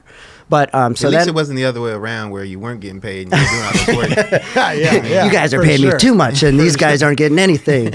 I mean, you don't hear about people No, taking that that's- angle. Yeah, You know, and, yeah. and it's well, admirable. at bro. the time too. I think when I left, I think some people thought I was getting like offers from other people, which was not the case. But I will say this: before Baker started, Andrew came with Jeff Lenosi, Brian Sumner, Ali Bulala to my place and asked me. That's when I had that board right there. They had asked me to skate for their new startup, which was going to be called 6 Degrees of Separation, not Baker. Yeah. Wow. And I was like so flattered because this was at the time when he was filming for The End with Jay Strickland, and Jay Strickland was filming on the side getting all the hijinks. So I was like, oh, and I loved Ali Bulala too because he was like, like Penny. Oh, and his style was so good. And Sumner, like, oh, it was so good. But Chapman was just so good to me. I didn't want to leave. I'm sorry, Stereo was, Stereo, yeah. yeah, at the time, Stereo was just so good to me, and I just didn't want to leave. Like, that just wasn't my thing. Could you imagine the path that you could have taken and you could have been, I mean, I would assume that company didn't happen, obviously, and Baker happened. Yeah, they ended up forming. They just changed the name, and it was Baker Bootleg, and then the whole thing. But could you imagine if you were a part of the Baker, like, were you a piss drunk? No. Could you fit in? No. So I will say this. In Tampa, when I was an amateur, Dustin Dolan came, and he was a terror on the street course. Spawn of Satan. He was. Yeah. So much energy, and he was flipping into everything, and his kickflip was so fast. And I remember the TM at the time on stereo was like, what do you want to do? Like, should we sponsor this guy? And I was like, if you don't sponsor him, somebody else will, for sure. So then we ended up putting him on stereo for a while. But at that time, even though Dolan was on stereo, he was always skating in Huntington with Andrew and all of them. Right. So he was the piss drunk. That was his thing. And he would invite me over, and I went with him once to skate there. But again, those guys were my heroes. So I was so awkward and just like uncomfortable and in my own skin to be around them, you know? And I was just like, oh, because I'd been watching Andrew since like... Ravers. That's Ravers. Ravers. Yeah. He took a push, got off his board, pushed to get, like... Yeah. Remember that? Yeah. Pull that up, JC. Ravers, man. Andrew Reynolds' part. So I've been watching him since he was a little kid. Yeah. So to see him in person, it's just kind of like a celebrity, you know? Mm-hmm. Yeah. I got all weird too when I met Guy. I remember. Guy was just like, oh my God, that's Guy. Guy was probably like, I don't know, dude. I was just like grabbing coffee, you know? But, yeah. I want to see this Andrew Reynolds thing real quick if we can. Is this Birdhouse Ravers? Yeah, right here. It's probably the first part, right? Yep, this is it. Let's see, what happened with that? Yeah, I think in this video too, Jeremy Klein does a backside 360 kickflip. Yep. Over a pyramid. And it is so good. Look at little Reynolds, bro. Look at that Nollie Hill. Yeah. Mm-hmm. This is the first time I saw Reynolds, too. Here it is. Yeah. Here it is. Yep. I was like, what the fuck was that? When I first saw it, I'm like, he got off his board? He completely lost contact with his board, Jerron. He did. I can't believe that's what you're talking Just about. ghost ride the whip. Yeah. I was like, what? But he also runs and throws his board down with his right hand. Opposite so hand. Weird. I think when I tried that and I tripped and fell. Oh yeah, I think he does what works for him. I think we talked about this. We on did. This episode. We've talked about it for sure. Dude, I don't remember what he said, but I think he just didn't know what he was doing. Maybe he blacked out. Yeah, he blacked out. Well, it's interesting too because like this is a time of where Reynolds is like learning how to skate. Yeah, it was interesting. We had Mike Carroll on our live show, and we were talking about the same thing when I'm watching. Oh yeah, I saw that. Questionable for that matter. Questionable, and I'm seeing Mike Carroll skate, but he's like, dude, I'm like learning how to skate in that video. I'm like 16. Yeah. And I'm like learning all those tricks real time. Yeah, I'm like, dude, I don't. Yeah. Not even like thinking about that. Yeah. Because that's what we're all doing to a degree. For sure. But to hear Mike Carroll say that video questionable, he's learning how to skate. Yeah, you would never think that. Yeah. Like, you know how to skate. I'm watching you in a video. Yeah. You can't fool me. Or he's like, he was learning how to skate better than everyone else. Yeah. Or he's like, dude. Oh, that was a bail. And you're like, oh, I didn't know that was a bail. Like, they chopped it. You know what I mean? Dude, when he was going to focus his board, remember? Oh, yeah, and yeah. He said that he didn't do it. Yeah. I'm like, oh, dude, that's the best. I know. And that was a good question to ask because everybody wondered, like, where's the rest of it? Did he break the board? Yeah. He didn't. He didn't, no. But this, such an iconic part, dude. The best. And the music back then. We were talking about the music earlier. Like, it's everything. Yeah. Dude. Like, well, I also love, too, how he always shared parts with Howard. Dude. Yeah. I mean, the dynamic duo, bro. But imagine if, like, Plan B, virtual reality, or questionable, or any of these videos back then used royalty-free music. Mm. Or it'd suck. Exactly. It would suck. Yeah. And that's what we're left with today. I know. You know? I know. Not to say that every video sucks, but... You guys got to make your own beats. Jerron, you're going to have to freestyle. Oh, we got to figure it out. You got a good voice, dude. Jerron's got to do it. Voice, man. Which we've all found out. Or just barge it. Yeah. You can, right. YouTube's getting better at music rights and all that stuff. Are before they? Yeah, I mean, you can't monetize it. Yeah. But before you would use like a regular song and they would fully pull it off of, or they pull it off of YouTube. Yeah, or, now the band can actually get paid. Yeah, now the band gets paid. Okay, so I had a YouTube channel. I still have it, and they took it down. And the whole channel? Yeah, the whole channel. And they said I had broke something or another, right? And then I think 3 months because when they said that, I was like, I didn't really care. I didn't even think about it. But then my friend was like, no. You should hit them up and find out like what you did and see. And I was like, okay, I will. So then that night I wrote them and I said, hey, I haven't broken anything. I haven't made any comments or anything like that. And they literally wrote back 24 hours later and said, oh, we made a mistake. Your channel's totally fine. It's back. What year was this? This is just like the other month. For like real? last month. Yeah. Whoa, dude. Yeah. Random. I will say this, Yeah. though. Like, this is your YouTube channel? Yeah. I will say this, though. Like, YouTube does change their algorithms a lot, and sometimes it gets caught up, I think that happened with the Death Wish video. Look at the Haslam interview and the Markovich. I'm like recording the laptop. Bro, That's you gotta crazy. You got to get some Elgato. Hey, you got to just make it happen. Yeah, either way. Hey, but then when I did the PJ interview, I think I screen recorded my Google like Meet. Wait, where's It's the at the go higher. There it is to the right. This one? Yeah. How the fuck do you get PJ Ladd, dude? We've been trying to get this dude forever, man. And he's in his car in a Starbucks. It's under his conditions right here, though. Yeah, He's this in is his car. true. He's doing his thing. It was during COVID. I DM'd him through Instagram, and he wrote me back, and then we became friends. And I swear, I asked him 100 questions, and it was like, "What do you eat when you wake up in the morning?" That's what I want to know, too, You know, dude, like, sometimes. what do you do for fun, PJ? Do you play chess? Like, do you watch movies? Like, I asked him everything, and the crazy thing is, he never got annoyed, and he answered everything back. This was through messaging.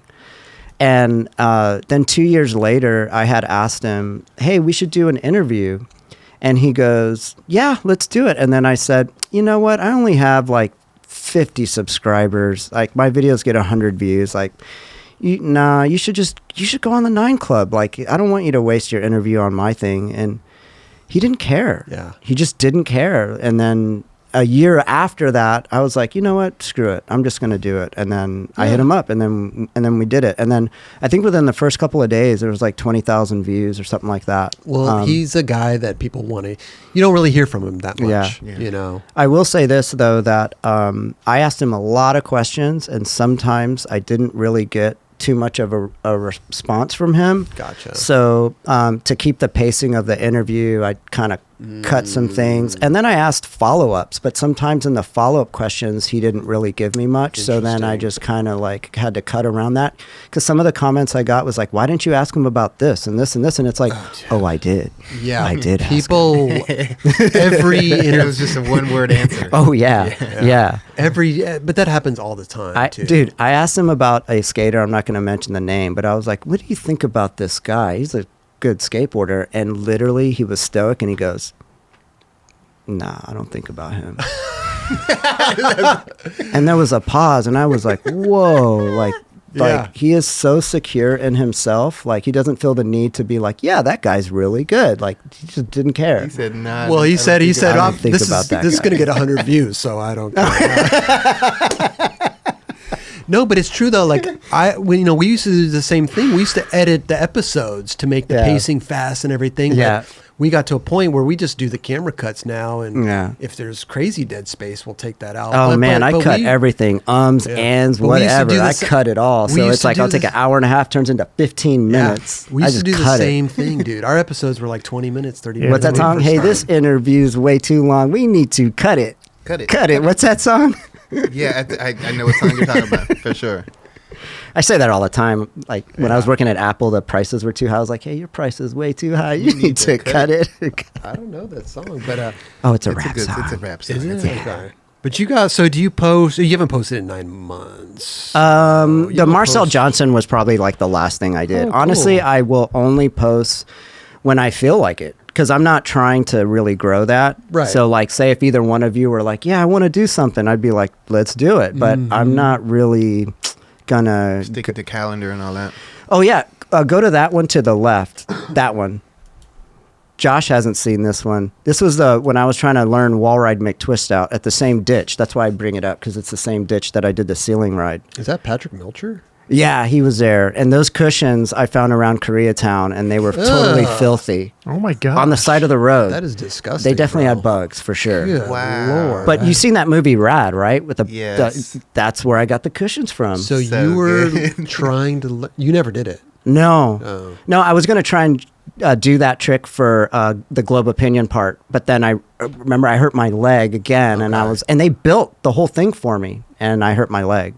They built a whole Like a bank to my specifications, because when I went there and I tried it, I realized, the bank, basically, because by the time you do the flip off the wall, you need to land a good amount of distance onto the bank. So your bank has to be kind of far away from the wall, but high enough, and the wall has to be high enough. You almost need like a bank and then like a lower bank. Yeah.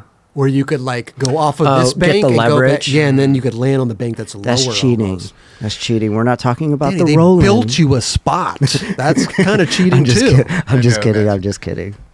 Steve Bear style, man. Building spots. The Bearska. Hey, has he been on the show? No. Dude, you got to get Bear on here. He's coming soon. He's down coming to come soon. on. You need to Well, get the yeah, Bear yeah, yeah. on here, dude. Trust me, I got Coming a soon. million questions for that. Oh dude. my goodness. Let me call in. I got a question. Yeah, I'm sure everybody does. Bear.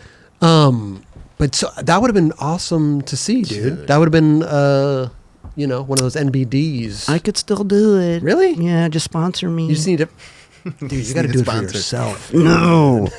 I need a trainer. Let's get Globe on the phone. No, it's like people will say to me, you know what? People don't ask me to do tricks. They just literally want to see me skateboarding. They're like, Yeah. why aren't you skating? And I'm like, I liken it to a MMA fighter. Like, they're not going to just step in the ring. Like, they got to get conditioned for it. They need to get a trainer. They got to exercise. They got to eat right. And they don't fight till 6 months later.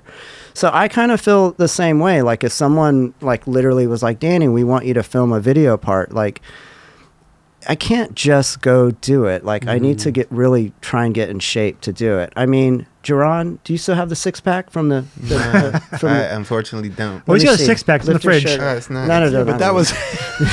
Stop it. No. Hey, but what's up with that 6-pack you had? That was crazy. That was the time. Yeah. It was just, that's why I skated with my shirt off. But Man. You were Steve. Stevie Williams back then. No, Before I didn't Stevie. even think about it, to be honest, dude. I just was. It was hot, and I just took my shirt off, and that everybody comments on that. It's so crazy that. It's like Antoine Dixon when he did in the Baker video where everyone mentions the little tray flip he did on the flat ground. Yes. And I mentioned it to him, and he's like, everybody mentions that tray. Yeah. I'm like, because it was dope, you know? Well, it's like the Super dope. Stevie Williams line where he grabs his crotch at the end, and you're like, dude, this is. I don't think best. anybody remembered that part, What part? grabbing the crotch. That's the most iconic line ever done in skateboarding. Are you kidding me? You know what I'm talking about. I don't. You Pull know. it up, JC. And you know Pull what? it up. It's still fresh on our minds because we just watched We it. did. I know. I'm just giving you a hard Oh, time. do you know what I'm talking about then? You know the No, line? I really don't, Oh, pull it but- up. but I was just giving you a hard time. No, put a Stevie Williams chocolate line. Because you're talking about grabbing his crotch, dude. Yeah, Yeah, but yeah. you'll know when you. No, right there. Haslam had a line in Almost 3, and he did an ollie front blunt on a board and rolled on the board and popped out, and everybody mentioned that opposed to everything else that he did. So that was it? kind of like his thing. It's weird that what people gravitate from. Yeah. I did all this. I did in the chocolate tour video. I did a nollie heel over a barrier off Yeah. of a bump, and I was like, dude, that's the best trick I've ever done. But everybody was like, oh, your nollie varial flip over the beach block, and I'm like, That was that was psycho. like easy. Yeah, Like the other nollie That's- heel. That's psycho. That did stand out at that Yeah. time. Yeah. Nollie But for kickflip me, yeah. the nollie heel was the gnarlier. Yeah, And I yeah. had Richard Mulder there sitting watching me. Like it was Nice. like the last couple tries. Yeah. I was like done. We But skated with Richard just a couple of days ago. the best Yeah. dude. Jeez, Yeah. Man, straight up. Watch Yeah. this line right here. This is a commercial for Okay. chocolate. Okay, look at this line. Oh yeah, I Okay, remember this. you remember this now. I remember Just this everything Look line. at this Just switch heel. ridiculous. Bam! Wow, that was high. We don't gotta. He's probably skating a 7.5. For sure. Yep. Probably. Damn. Switchback tail. Look Yeah, at we look just at the skated with fakey him hard. the other day, and Wow! Watch this. What? What? Oh. What? I think I blocked that out from my memory. Actually, I was like, It's iconic, bro. but that was dope. Stevie's so Crazy good. line. Yeah, He's so amazing. good. Yeah. So much pop. I asked him the other day. I was like, please do the pop shove it late 180. And he's like, I don't do that trick no more. I You was like, retired it. I was like, can you film me, Stevie? He's like, you're going to have to pay me. I was like, come on, man. Time is money. Get that Stevie money. don't play. I just want to tell people Stevie recorded me. Like, There you go. Stevie, film that. Nope. No, I couldn't get him to film I it. didn't do it. Man. No. Yeah, what were we talking about before the Stevie thing?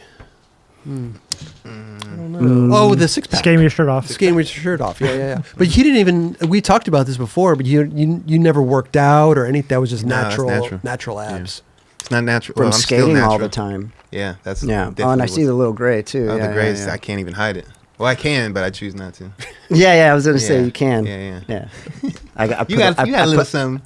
Well, I'd put a little something to hide it. Yeah. Yeah, because it's like that. Yeah. See, Yeah, there Oh, we I go. can see it from right over here. Dude. Well, I didn't go But- full black. Oh, okay. Yeah, I just Okay. did it a little bit. Touch it up. Yeah, I touched it up a little bit. But the hair on top, your hair on your head's pretty good, bro. There's a couple little grays there, but not much. Oh, it's yeah, more yeah, on yeah. the Yeah. the face. yeah. Yeah. No, my shit is all over. You guys should just shave. Yeah. Just- Well, I'm gonna have a little stripe right here, like superhero status. A little It's like stripe. lightweight yeah. coming in. Yeah. gotta embrace We it. can't. Yeah. I we find a can't couple now deny and it. then. I'm like, God, Yeah, thinking it's about going not. to the store and getting just Yeah, for it's men not or good. something. It's not Yeah. good. Crazy, dude. Did you ended up moving back to San Antonio or no? Yeah. Yeah. Just recently. Well, like 3 years ago. 3 years Yeah, ago. my mother had a house that she was renting, so then we moved back. Me and my wife and my 2 kids. And then I was working from home doing remote work for Amazon. Not Amazon, but do like different agencies. So, Okay. say for example, you have the 9 Club, coffee mug Yeah. or whatever, and you want to list that on Amazon, then I would help people and manage their accounts and set up Oh, their listings and all of that okay, stuff. perfect. Well, Which- we could do that after the show. Which, We'll by have- the way, Blend Rider's coffee is one of the. Blend Rider coffee is one of the. I just plugged that in. That was like super cheesy. Don't worry. Bam! Don't worry. Check We'll that out. send him an That invoice. was a nice So- segue. Yep, this is the dark coffee. Okay. This is the starter coffee, and then that's This the is the mid meat. coffee. Okay. And you guys can just have that in the back. But essentially, I set up their whole listing. So if you want some good coffee, this coffee is really dope, and it's ground, it's whole bean, and besides that, you can go on my website, Danny Gonzalez Skate, and you can order it there. It's just a hyperlink, takes you direct. Yeah, it smells That really smells good. Really, Yeah. You like coffee smell, Dubs? Yeah. Smell that. God And dang. but I brought these bags That's for you. nice. Thank and you. Blend Riders is like a cross with motorcycle riders and coffee, so Okay. it's pretty cool. Amazing. But yeah, I set up their whole listing, their copy, their pictures. Does it take a their lot store. to do that? Like we already have a website, so we could just give you the stuff and you just set up an Amazon store. How does that work? The thing with Amazon is it's really confusing, and that's why they hire people to do it. But to use the Seller Central, it's confusing. Oh, So they hire someone like myself to basically create all the listings. Oh. But if you have the photographs, depending on the graphics, if you want to add like pros and cons or features, benefits, or anything on the images, you can do that. okay. But then there's like a lot of hoops you need to jump through to set it all up. Like, you guys are trademarked, but if you have a trademark, you can get branding. And then from there, you can basically set up a store, and then you can set up your prices and do all that thing. It's just not set up in a way like eBay or Craigslist or anything like that. But yeah, it's something that I do kind of on the side a little bit. Nice. So yeah, so if you So or if anyone else, I had a brand and I wanted to get set up through Amazon, you can help me do that. yeah, exactly. Okay. Yeah. Amazing. Perfect. I think I got somebody for you. All right, yeah, and then also too with Amazon, there's people that will go find deals on products and then resell it. Retail arbitrage is what they call it. So, but People the thing make a good living off of that. you can, but when you download the app and you scan the product, it'll tell you right then and there if it's like the Consent profits. demand, yeah, and the profits. Yeah, the profits, or if you can sell it online or not. Oh, right? okay. So then you're spending your time going to Targets and Walmarts or whatever to do that. But what I help people is who private label. So they make their own wallets, their own coffee mugs, whatever it may be. And then I help them, get trademarked, So I'll set up their trademark through the USPTO, or I'll set up a website for them, or whatever it may be. That's but awesome. Yeah. Amazing. Do you have to send it to an Amazon distributor, or can you just ship it from your own place? You can do both. You can ship it yourself and save on some fees, but for $40 a month, you can send all of your inventory to Amazon. They will hold it, ship it, handle all of customer service. For $40 a month? Yeah, but then they also take their percentages and their fees. It could be 24 to 30%. Jesus. Yeah. Is it something that you can tap into your Shopify? What's up? Can you like tap into your Shopify and do it? Yeah, you can connect your Shopify to it and do that. So obviously Shopify has the Shop Now Instagram button, which I think is pretty good. But because Amazon has so many subscribers, you know, and then there's the Prime, and they can get it in 1 to 2 days. Yeah. The one thing about them is the pricing. Like, you don't want to get into a price war, but a lot of their, you know, if you're going into a competitive category, you want your pricing to be competitive. Right. So it helps to have a product that's unique and different and whatnot. Yeah. Yeah. And then we are also a niche. So yeah. And then the other thing is advertising. So, you know, Amazon is going to favor the person that advertises. So that's one thing to keep in mind, because that's how they make their money. Okay. So you have to advertise or no one's going to look at your page. So The 9 Club, like if you type that into Amazon, that would be like a keyword. And I don't know how much that keyword would cost, but you know, like Jerron Wilson, that would be a keyword, you know, if you had your own merch or whatever. Yeah. But yeah, I love doing that stuff. And how long have you been doing that for? 8 years. Okay. Yeah. So doing Shopify stores for people, Amazon, and then the other thing. Oh. You golf? I do. Oh, okay. How long have you been golfing for? I started in 2000, so really a long time.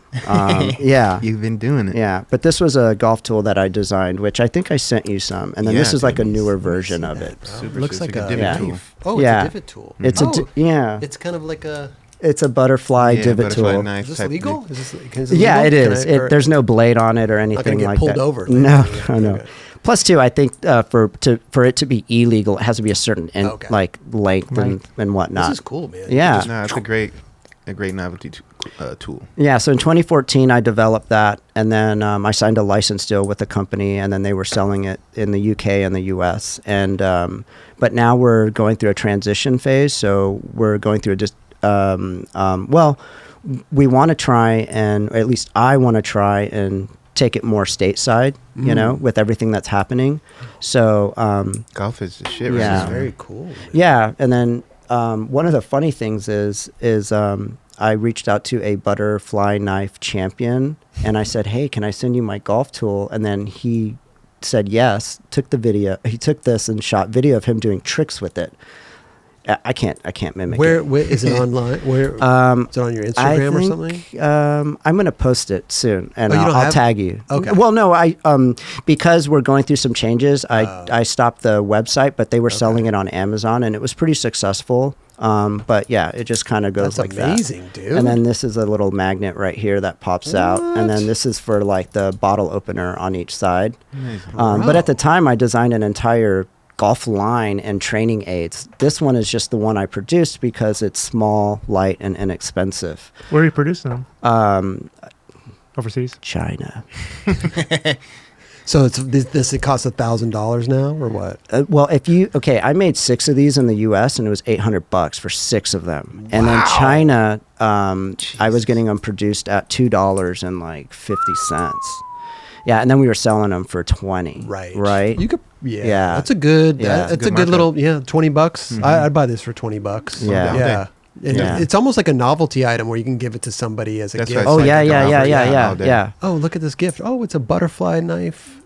Is a butterfly knife? Is that Can you not use that term? I tried to trademark it, but it's generic. The term butterfly. So you could use it. Butterfly divot tool is generic, which basically means that you can't trademark it. So you can have a pending like kind of trademark on it, but that means that, say for example, if I had that trademark and then you went and made this and you used that word, then I would use my own money to tell you to stop or take you to court for doing that. That's just like, it's not feasible. Yeah. So anyone really can use butterfly divot tool because it's just a generic name. Right. So you'd have to do butterfly divot tool something. Yeah. So to change butterfly it. thing is that it's you could use it easy. But yeah, because butterfly knife, it's Right. been around for so long. Right. Or Bali song. Yeah. That's But, interesting. um, I'm gonna do. You know what? I'm gonna compete with you. I think I'm gonna do a throwing star. Do it. Divot where you could. And then it A just, little you- ninja Nice. star. Yeah, a little ninja star. Yeah, do it. Yeah. Yeah. Go for Yeah. it. You got dudes on the golf course and throwing them at one ninja another. stars. Yeah. That's awesome. Here you go, Dub. Sorry, I Yeah, don't wanna, dude, Yeah. these are dope. dude. That's awesome. Man. Yeah, I do have like some golf Wait, he clips gave it like to on you. my Instagram. You did? Yeah, I sent you one. I think he Pete, sent me one. Oh, he sent you Yeah, one. and Pete Oh, Eldridge. I think Justin Eldridge. Yeah. Sorry. Yep. Sorry, Justin. You're good, dude. He's got the T pick number 30. Yeah, I know yeah. he's super into golf. I Yeah. see his content. Yeah. Good guy. Yeah, Yeah, yeah, we spoke yeah. a couple of times. Oh, yeah. yeah, He's the awesome. best. Yeah. So, do you skate a lot anymore, or what's your? No. No.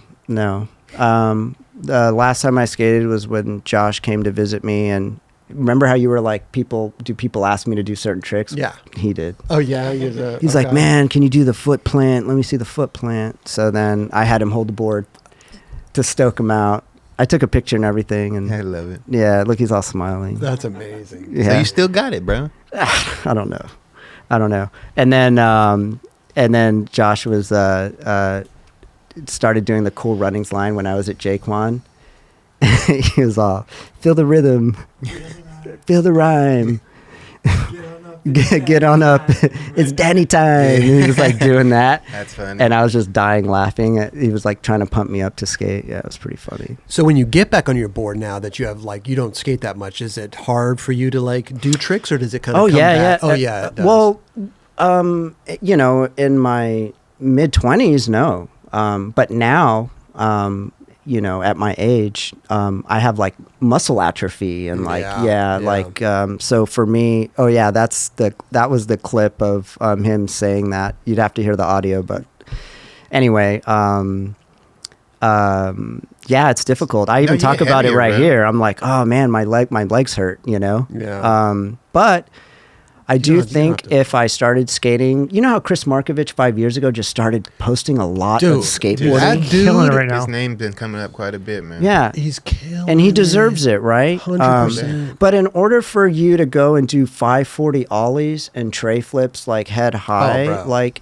he's been skating steadily for 5 years, getting clips. Every day. Yeah, so I think I can get there if I just try and skate every weekend and start conditioning. My wife gets up at 5 a.m. and works out all the time. Like, I just need to start doing that and drinking some herbal tea. What do you do? When she gets up and works out, what do you just stay in bed, don't you? Well, it's 5 a.m. I'm sleeping. But JC, pull up some Markovich. Yeah, Instagram but if she you does could. get up and she asks me, like, I think it's important, to It reciprocate and be there and do that and not and just not be like, no, I'm good. I also look at Bam. Like we had Bam on the show Oh, yeah, recently, yeah. and he's his girls got him stretching and stuff, and Yeah. dude, he's killing it on the board. Yeah, Yeah. I'm like, He's also wow. surrounded himself with people that are motivated to skate right now. That's amazing. Yeah. But you can surround yourself with people who motivate all day long, and that doesn't mean that you're going to get out there and kill it. Yeah. So he's out there. I'm proud of that dude, man. Yeah. I'm stoked for him. Well, the gas mask board that's on your left shoulder there, does this, I can't remember if on the air it shows, on the left side, Chapman is reissuing that board, which is available now, and so it's going to be sold international too. So if you're in Brazil or Europe, you'll be able to order that board, but we're going to release that board and a t-shirt. So we're really excited for that. And because of that, I was like, I'm, inspired by Markovich, and I'm like, I want to try and start skating for fun and just to get clips on social media. It's not for necessarily any sponsorships or anything like that. It's just for the love of it. Dude. So for everyone out there that is interested in a gas mask board, I would definitely either go to DannyGonzalezskate.com to order one, or you can go to ChapmanSkateboards.com and order it too. Yeah. Is that the Chernobyl gas mask or no? No. No. That was just I drew a picture of a gas mask, and then their art director went to the Army surplus store, bought a gas mask, took photos, and then that ended up being the graphic. Oh, wow. Okay. Yeah, and that is an original from 25 years ago. And as far as I know, that is the only mint original that anybody has. Even Really? Greg doesn't have those either. Well, thanks for that, man. We'll yeah. have you sign it after the show, dude. You just leave it there, yeah. But what's crazy is like that one's really pixelated, and the remake it's a clear photo, but now the technology is better, so the remake, the photo is going to be clear, and yeah. So you're going to take the original and AI it and have no, not no, AI. no. Yeah. AI cleans up photos. Oh, I know. Like I've seen beautifully. it. I did one with Sue yesterday, and it turned him into a girl. It was pretty. No, I'm funny. not talking about that kind of AI. I'm talking about like they'll take a photo like that's pixelated and clean it up. Clean it up. Yeah. Well, because the original photo was clean, but the thing is the technology of how the graphic was printed then versus getting a laminate that's heat pressed or whatever, it's going to come out flawless in terms of that. It's still going to have you got the original photo too? Oh, yeah. Oh, the Greg Gouffre, I'm probably pronouncing his name wrong, but he's the artist behind it, and he did a lot of the Chapman graphics and stuff, and he's on Instagram, so you could just look on there as well. How long did you skate for Chapman? Just a couple of years. That's it? Well, the reason why is just because it was really weird. Because like my knee, I thought I had a limited amount of time to really like skate. I don't know. And then this was at the time World Industries was doing all of those crazy 2-page spread ads with like celebrities and this and that. And basically like they came to me and Matthias and was like, hey,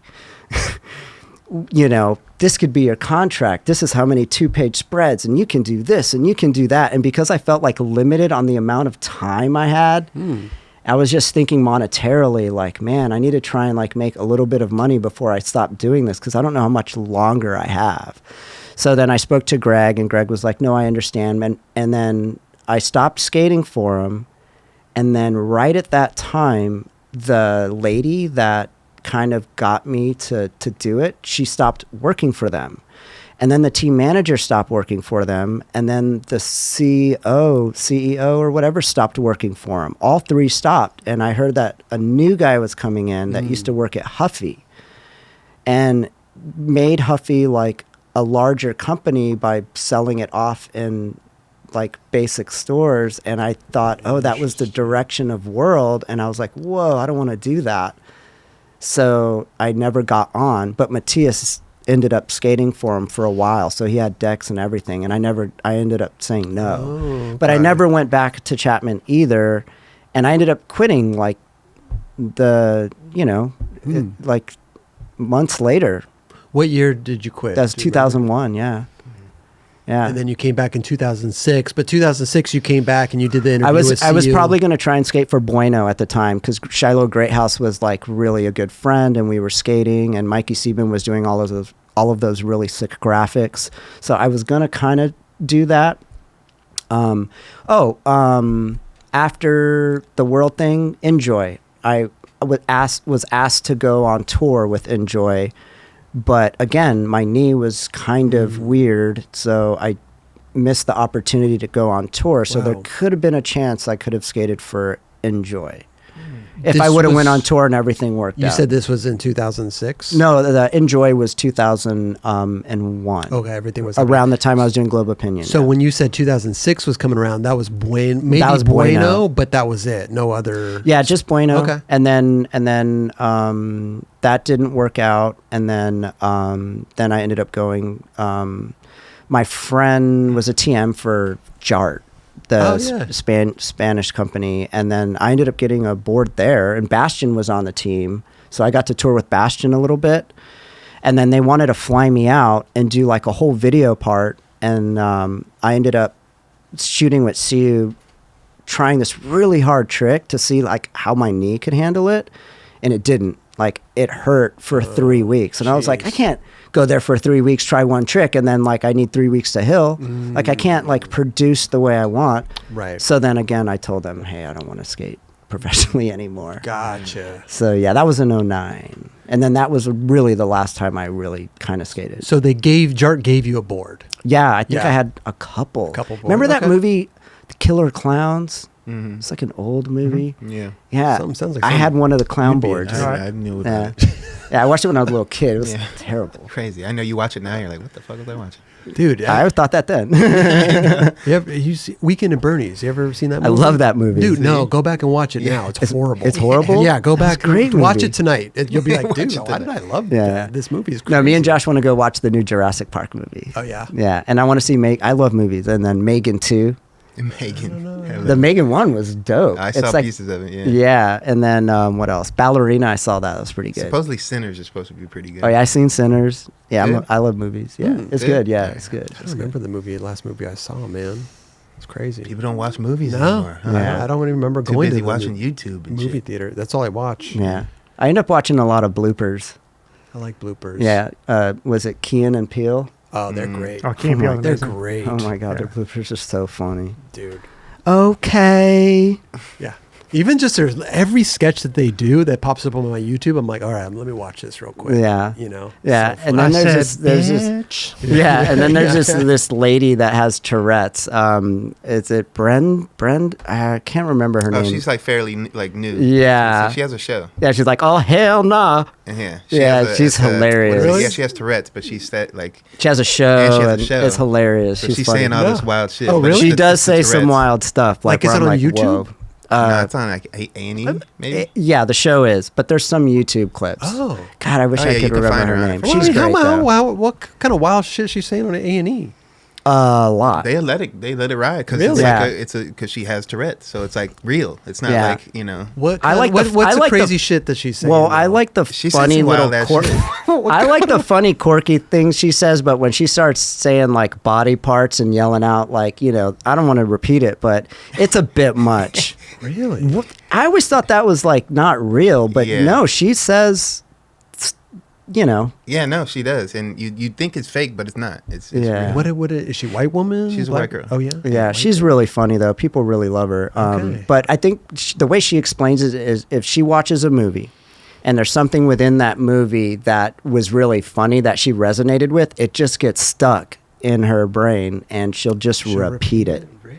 Yeah, spontaneously. loudly. Yeah, Yeah. So Balin out loud. Balin. that's it. Balin out loud. Ugh. It sucks. Yeah, 'cause we probably can't- type in Balin hell nah. Hell. Oh, okay. Type in Balin hell nah. Sorry, It's, Jason. for go YouTube. ahead, B. it's funny. We can't. I don't know how much we could. Yeah, don't do it. TLC. But the YouTube part. Tender of it, loving care. Yeah, Come but on. still, they'll Come on. They'll flag because they Yeah. own the channel that they Yeah. post on, so they'll Yeah. flag it. Doesn't she have her own YouTube though? Like they could still flag you based on her. I don't know. But I'm just saying, I watched some of that. Yeah, you yeah. know, some animal videos. Oh, you got to rewind it. Sleep in my gaming chair if I have to. Oh, hell no. Like, see, the second one was like more like. And I love reading the comments too. Hell no. Do it one more time.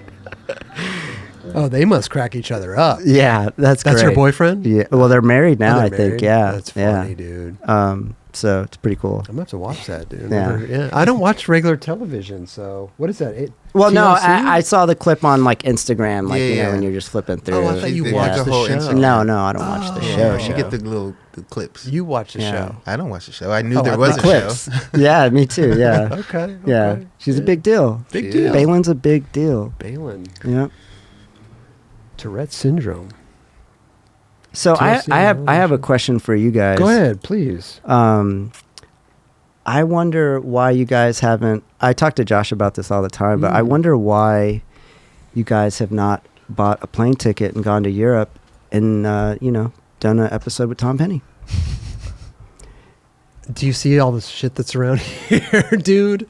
Hey man, it We is Tom could, we Penny. could, yeah. If the show were to end and you looked back years from now, you There's a lot might of kick people. yourself and be like, we should have got plane tickets and went to him and just did one off. There's still a chance. I mean, but shit, if that's the case, then we fly him here.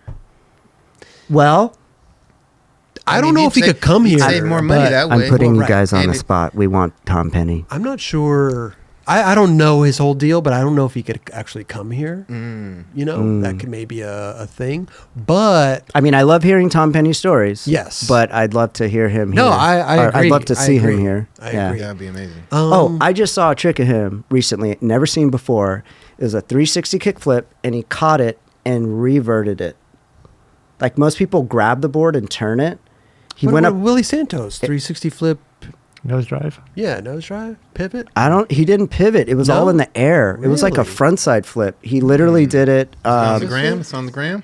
It was insane. It was a I saw it actually it was a Facebook clip, and I saved it on my phone. But he does he goes up a quarter pipe, does a 360 kickflip, catches it with the front foot, turns 180 and lands super steezy. But I'd never seen anyone do that. So that was the last crazy thing I saw him do. Yeah. Dude, legend, bro. Yeah, he's a man, dude. Yeah. Anyway, yeah. Well, let's see if JC can find it. We'll play it. I'd like to see Nadas on the show. We hit up. We it's- almost had him at one point. Yeah, we hit up a lot of people. Rocco. Yeah, we've Rocco lives in New Zealand now. You guys got to go to New Zealand now. The thing is There's a lot of people, bro, and you'd be surprised. Some people are scared, Mm-hmm. and some people just don't want to come on. You know what I mean? Well, also one thing that I've realized with this show, timing is everything. That too. yeah. It's everything. And I used to get kind of bummed when people would be like, "Oh no, I don't know," and I'm Yeah. like, "The fuck? What?" We haven't even had like, Ray Barbie on yet. right. And so What? There's a lot of people. Ray Barbie lives in Long Beach. Why? Guy, he's waiting costume, for like, his it's just a crooked lot. part to come out or something. I don't know. I don't know these reasons why, but It's like Ray Barbie. Tell me about Plan B when you were doing the No Complies and you were wearing those visions. What not was Plan that? B. No, so Ray Barbie, Powell Peralta. Yes. You were doing the No Complies, wearing the Vision streetwear shoes, right? Remember? What was going through your head? See, there's a question. You'll There probably it get them is. before us. But that's the thing, though. It's like timing, and I've learned that, and I've learned to be okay with somebody just is not ready to come on the show. Yeah. I'm just like, okay, cool. Like we've had people that we've asked 3 years ago, and they're finally coming on the show now, and it's like, oh yeah, that makes perfect sense. Yeah. If you come on the show now, it's like it would probably way better than 3 Yeah. years ago. So Some people want something like to promote too. which I'm not a big. Yes, I get it. It's a part of it, but I don't care. Like if you talk about somebody like Ray Barbie, it's like you have 40 years of Yeah. stuff. We don't need it. Like there are people who are like, oh, I don't have anything right now. I'm like, Yeah. Yeah, you don't 40 years need of history, anything. Yeah. Not just Ray, but I'm just Yeah, talking yeah. about like everybody that Totally. says I that, think you Rodney know? is like that too, because I asked Rodney once if I could do something with him, and he wanted to have something Yeah. recent to talk about or whatever. So yeah, I get that. Even when this came up, the opportunity, I was just like, I look at actors and they're in front of the camera all the time doing interviews, and I'm like, I'm human, they're human. It's like there's really no difference. Like if they can do it, I can do it. A lot of them are just fulfilling their contracts of just Yeah, PR. they gotta do it. They have to do it. Yeah. Yeah, I think you guys forced me to do it. Your agent forced you. Yeah. Yeah. Josh, makeshift Josh. But it's true though. It's like, yeah, I don't know. It's we just have a conversation. Yeah. There's nothing. The other thing too is it's like it's on the internet. It's forever, Yeah, right? yeah. So it's Stop. that from that perspective. It's like a little bit scary. But I Danny. tried not to really think about it. Danny, stop That's the scaring. best way Stop to- that's the scaring best people, approach. dude. Stop scaring people, dude. Don't do it, guys. Don't do It's it. not that scary. Some people have Is notes it? and shit, bro, like pages and pages of notes, and then they come here, they don't use none of it. Yeah. Yeah. Because Steve here's the Barra, thing. Here's the don't thing. do it, Steve Barra. They're going to ask you about fake spots and building fake Oh, spots. he'll talk He about knows that all that's day part of long. it. No, I know. I'm just kidding. I But- love but Steve the- Barra. but the thing And is- I would have skated those spots too. Yeah, I did. for sure. Yeah, Dub's Yeah, skating, yeah. yeah. All day. Yeah. Dub's hey, gonna get shit for that I'll now. skate the roll in too. Care? I don't The care. roll-in, yeah. Yeah. Switch. The thing I'm is gonna go what switch. people don't realize, they overthink a lot of stuff, but they come. We're talking about skating. Yeah, It's yeah, the- yeah. We skated our whole lives. It's the easiest shit to talk about. We're Yeah. not talking about like anything else. So it's like, They're in the van talking about skateboarding right now. yes, and Yeah. you can come on the show and talk about skating. Yeah. It's so easy, dude. Yeah. Yeah. But again, timing's everything. We'll get people when we get them, and Yeah. that's just how it is. People ask us all the time, "You need to get this person. How is this person ever been on?" It's like, I don't. People think we could snap our fingers and have somebody just appear there. You know? Donnie Barley. Dude, I did a stop and chat with him via FaceTime, but yes, when he comes here, we're gonna get him in the chair and talk to him. Yeah. He's great. Yeah, yeah. He's the best. Yeah, we didn't even talk about like our favorite like video parts or videos. What was your favorite video part?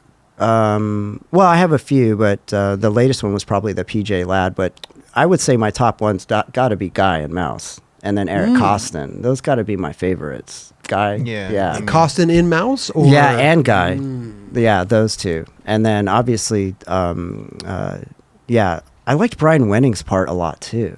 Brian has, yeah. Oh my god. Such a bunch of rap But parts. this part This has got to be one of my favorite parts ever. Iconic. You know, Such for ahead of sure. his time, man. Yeah. And you got to skate. This was like your crew, man. Yeah, man. Like, what was it like hanging out with Guy at this time? I think it was still surreal, like early on, just because like I think everything was happening so fast. But overall, everybody was super like, dope and down to earth, so it made it easier to kind of like kind of blend in. What's up with this trick that he does right here? I mean, nobody was doing that then. Dude. And look how fast he's going. That's so scary. Yeah, Nollie 180 back. Nollie back Yeah. 180. Switch. And this is like how stupid I am. I didn't realize so much of it was switch when I saw the part. Right. I didn't realize it till Switch later. tray. Yeah. over a picnic table off a bump. Yeah. Switch So nose grind. and he's Yeah. still doing tricks that are Yeah. very difficult today. Definitely. He's a type of guy that doesn't skate in 5 years. Best turn ever right Yeah, the there. turnaround. Classy. But he jumps on a board and he's just gifted. He's just a gifted skateboarder, man. And he looks good doing it. And then when he was a little kid, he did the manual ollie to board slide down the handrail. Nobody was doing that. I mean, No, he's always been ahead of the game. Do you want to know a funny story? This is why I love doing the 9 Club. mm, Tim Dowling filmed this line Oh. of Guy at LA High. mhm. Now, when he's heading towards a rail, he had to turn the exposure. Yeah, up. yeah. He said that he couldn't. He was filming. He couldn't find it. Oh, that's And why it so looks choppy. He almost didn't Get it. Yeah, it because he got right it. then he couldn't find it. But right at the last second, he found it. Oh my god. He's all, So imagine doing that, panicking while you're filming Guy Mariano, and he does not it. getting Yeah. it. Yeah. I just love That's little crazy. tidbits Dude, like at that. that time? Are you And that serious? switch pop shove it at the end where he does the switch pop shove it, switch crook across. Like, Insane. Those tricks were not being done at that time. no. I mean, people still, Half I don't cab think flip are really. over a table off a Come yeah, on, he dude. did a lot of bump tricks. Gnarly. I never skated this spot. So fun. Yeah. That's my stomping grounds, man. I loved it. I just picture it smelling bad Oh yeah, It did. Yeah, It did. and like being really dirty when you fall. Still yeah. smell the same down there. yep. Yeah. Piss and Yeah, he was on a rampage right here, feces. bro. He was not fucking around. yeah, so good. But to be honest, anytime Guy is skating, he's always fucking killing it. Yeah. So I mean, yeah. just the stuff that he did, the Dickies video that came out. Mhm. He had that Mhm. like the Thrasher like BTS stuff. I forget. he what has a they're bunch of called. stuff like filmed probably in the last like 10 years that is Yeah. not going to see the light of day because he don't want it to come out. He's got some stuff with Cody, one of these dudes that's been around for a while, and Cody's like, dude, we got to put this shit out, and he's like, nah, I'm good. Yeah. And it's all insane. Yeah. Yeah, Sue told me that he has a lot of video footage and photography of him that he just doesn't do anything with it. He just has it, and he never. And Guy doesn't ask for it, and Sue doesn't ask to put it out either. Because he already knows. Yeah, he No, does know. He yeah. does. I told Sue, I said, hey, tell Guy I would like to skate with him. And Guy was like, yeah, tell him to hit me up. But that was like a nice way of being like, because it's like, dude, you DM him on his Instagram. He is not even going to read that. Try texting him. He won't even. Oh, respond. my God. No, he's the type of dude. Has he also, been on the show? No. He's scared. We were real He's been close. here. He's We been were here. close, and then like the day before, he canceled. He's Yeah. just- What was the bets on you guys thinking I was going to cancel? Were you like, No. he's going to cancel? No. We've No. only had like Cool. throughout the 9 years. We've only had like maybe 2 or 3 people like Forrest canceled. Forrest Kirby. He Um, canceled? He was Yeah. in Long Beach, and I think he had he was borrowing someone's car, and then apparently he couldn't get the car. So, Oh, okay. who else? Yeah, I mean, I grew up skating with Forrest. Like, we were like really good friends growing up when we were kids. Forrest is awesome. Yeah. Man. We've been trying to. Oh, Kevin Bradley, we've been trying to get on, but he'll like call us up at like 8 p.m. Like I'm ready. We're Yeah. like, dude, we don't just sit here in the chairs waiting for somebody Yeah, to knock yeah, on yeah, the yeah. door and like You guys know, need it's to like, call up Chris Branoff. Chris. He passed away. Oh, Yeah. He just passed away. Just This is just recently. Just recently, Yeah. Yeah. Yeah. why did I have to mention his Chima name? canceled on us too. Chima, yeah, but then Chima. he came. But then But he he came came on. on. Yeah. Yeah. But yeah, only a few people have canceled. Yeah, not, No, I was like We got a Chris good track- Branoff because he came out as that little kid and he was ripping. Dude, I was like, who is this ripping. guy? Yeah. No, he And came then I out. didn't really see him after that. But yeah, no, I'm sorry to hear that he passed. Yeah. Yeah. That was the only thing that I really saw him in. Really. Yeah. That was the only that thing. video. It would just be nice to ask him, like know. how did you get, like, just ask him questions about that time Yeah. and then what happened after, Right. Yeah. But yeah, rest in peace, man. Sorry to hear that Definitely. too. But yeah, man, I'm stoked that you came on the show, dude. I love episodes like this because I get to find out so much behind the scenes stuff. You know, Mhm. it's Yeah, like dude. it's cool. Like I said in the beginning, our paths never crossed, but I knew who you were. You knew. It's funny how skating works. Yeah, I was talking to Beagle the other day and I said one thing. Josh Beagle or Beagle? Beagle. Okay. Yeah, and I was saying, man, I regret how when I lived here, I didn't just pick up the phone and like call people and just say, hey, let's hang out. Like, let's skate. Because I felt at the time you had to feel the vibe or it was clicky or people Yeah. were busy. And I look back and I regret like not calling people to go skateboard. And I told him that and he goes, yeah, you got to feel the vibe. Like, maybe it's just not happening. Some people are this, they're busy. And I was just like, oh yeah, now I remember why I never did that. But you do, it's Yeah. like, God, I should have skated with Mark Johnson. I should have skated, with called Ronnie Krieger and like my heroes. And every time I hung out with Costin, it was like we were golfing all the time. Like we didn't even really skate, I'm sure there's a lot of people that want to golf with Costume. Oh, dang. Trust me. That's all I ever did. Yeah. And then one time we were walking down the fairway and I was just like, I'm going to ask him a skate question and see what happens. And I did. And it was like very uncomfortable. And I realized, fuck, probably shouldn't talk to him about really skateboarding. No way. Yeah. And then another strange thing is I'm like I think you're like this too, but technical, like when I'm skating, I think about the pressure of where my feet are and the balance of when I take off or whatever. So if I'm trying to learn front crooked grinds and the pinch and all that, I'm thinking about it. And I remember skating with him and I was like, Eric, what am I doing wrong? Like, what do you, and he like looked at me and he looked at his board and he's like, I don't know. I just get into it. Like he's not like Mullen where Mullen is like, yeah, an inch below this and a Right. quarter here and put your pressure there and flick there. Like he's not like that. No, he's not analytical like that. Yeah, You just do it like this. Eric's the type of dude also that can just jump on anybody's board, I feel like, and just Yeah. skate and rip. Yeah. Yeah. He's not. So yeah, and he was like the Tiger Woods of skateboarding for like 2 decades or whatever, My favorite skater. Oh, Yep. Who's your favorite skater ever? Guy. All right. Yeah.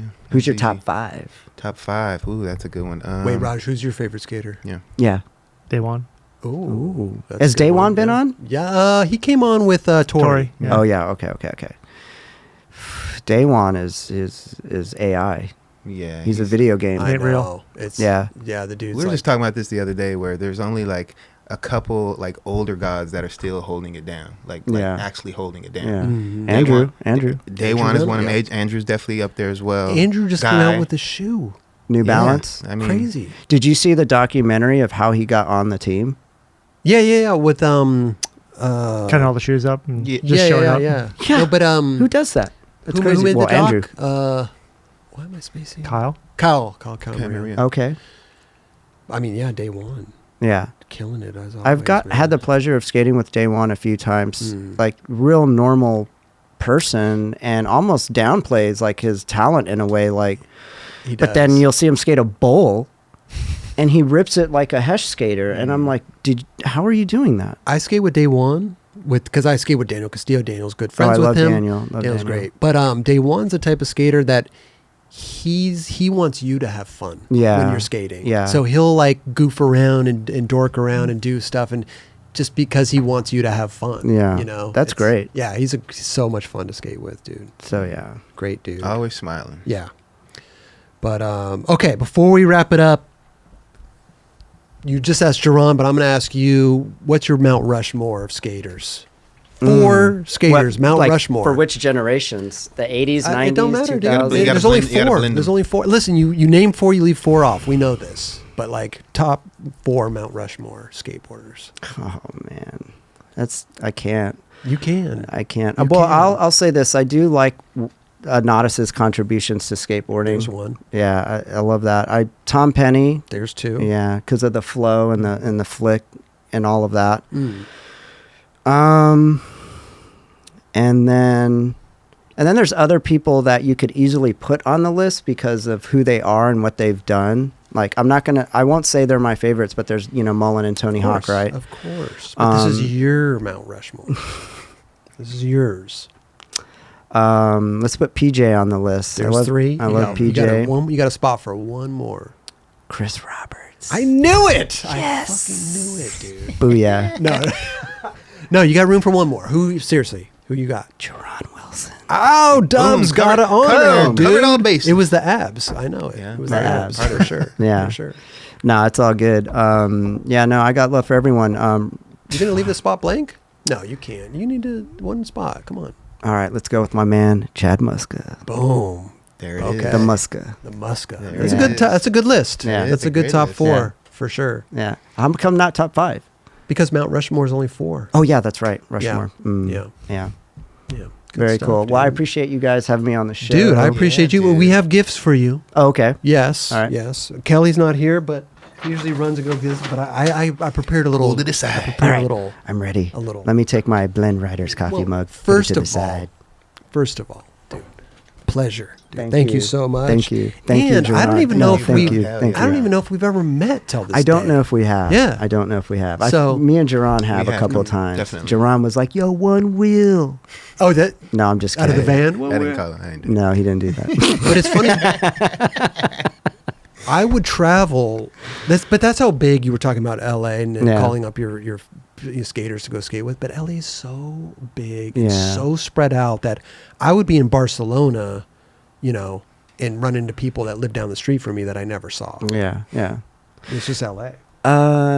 We should skate while I'm here. I'm only here for a few more days. A few more days. Yeah. If you're What are you down doing for tomorrow? some slappies. It's not like you guys are busy with all of the stuff here. He's got a good Ba-dum. sense of humor. Ba-dum. Got a good sense But of humor. Got to see Okay. them abs. We got All right. the Yeti water bottle. So good. You could put some stuff in here. This is dishwasher safe. You unscrew that. Very Boom. nice. It's got also Very the nice. nozzle. Very nice.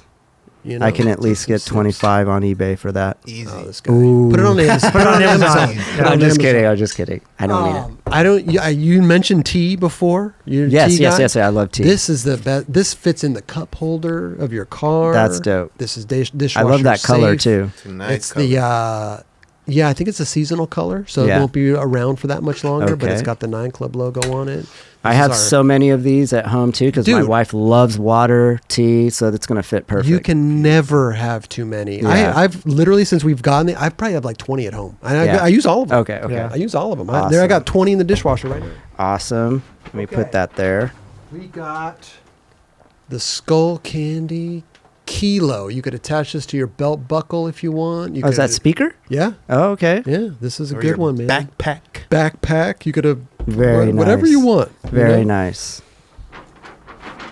You know what I really want is like for all of you guys here to sign something. Oh yeah. Well, we're You gonna know. take some Polaroids and stuff Yeah. too. We're gonna have the stickers. Do you ever get the cover?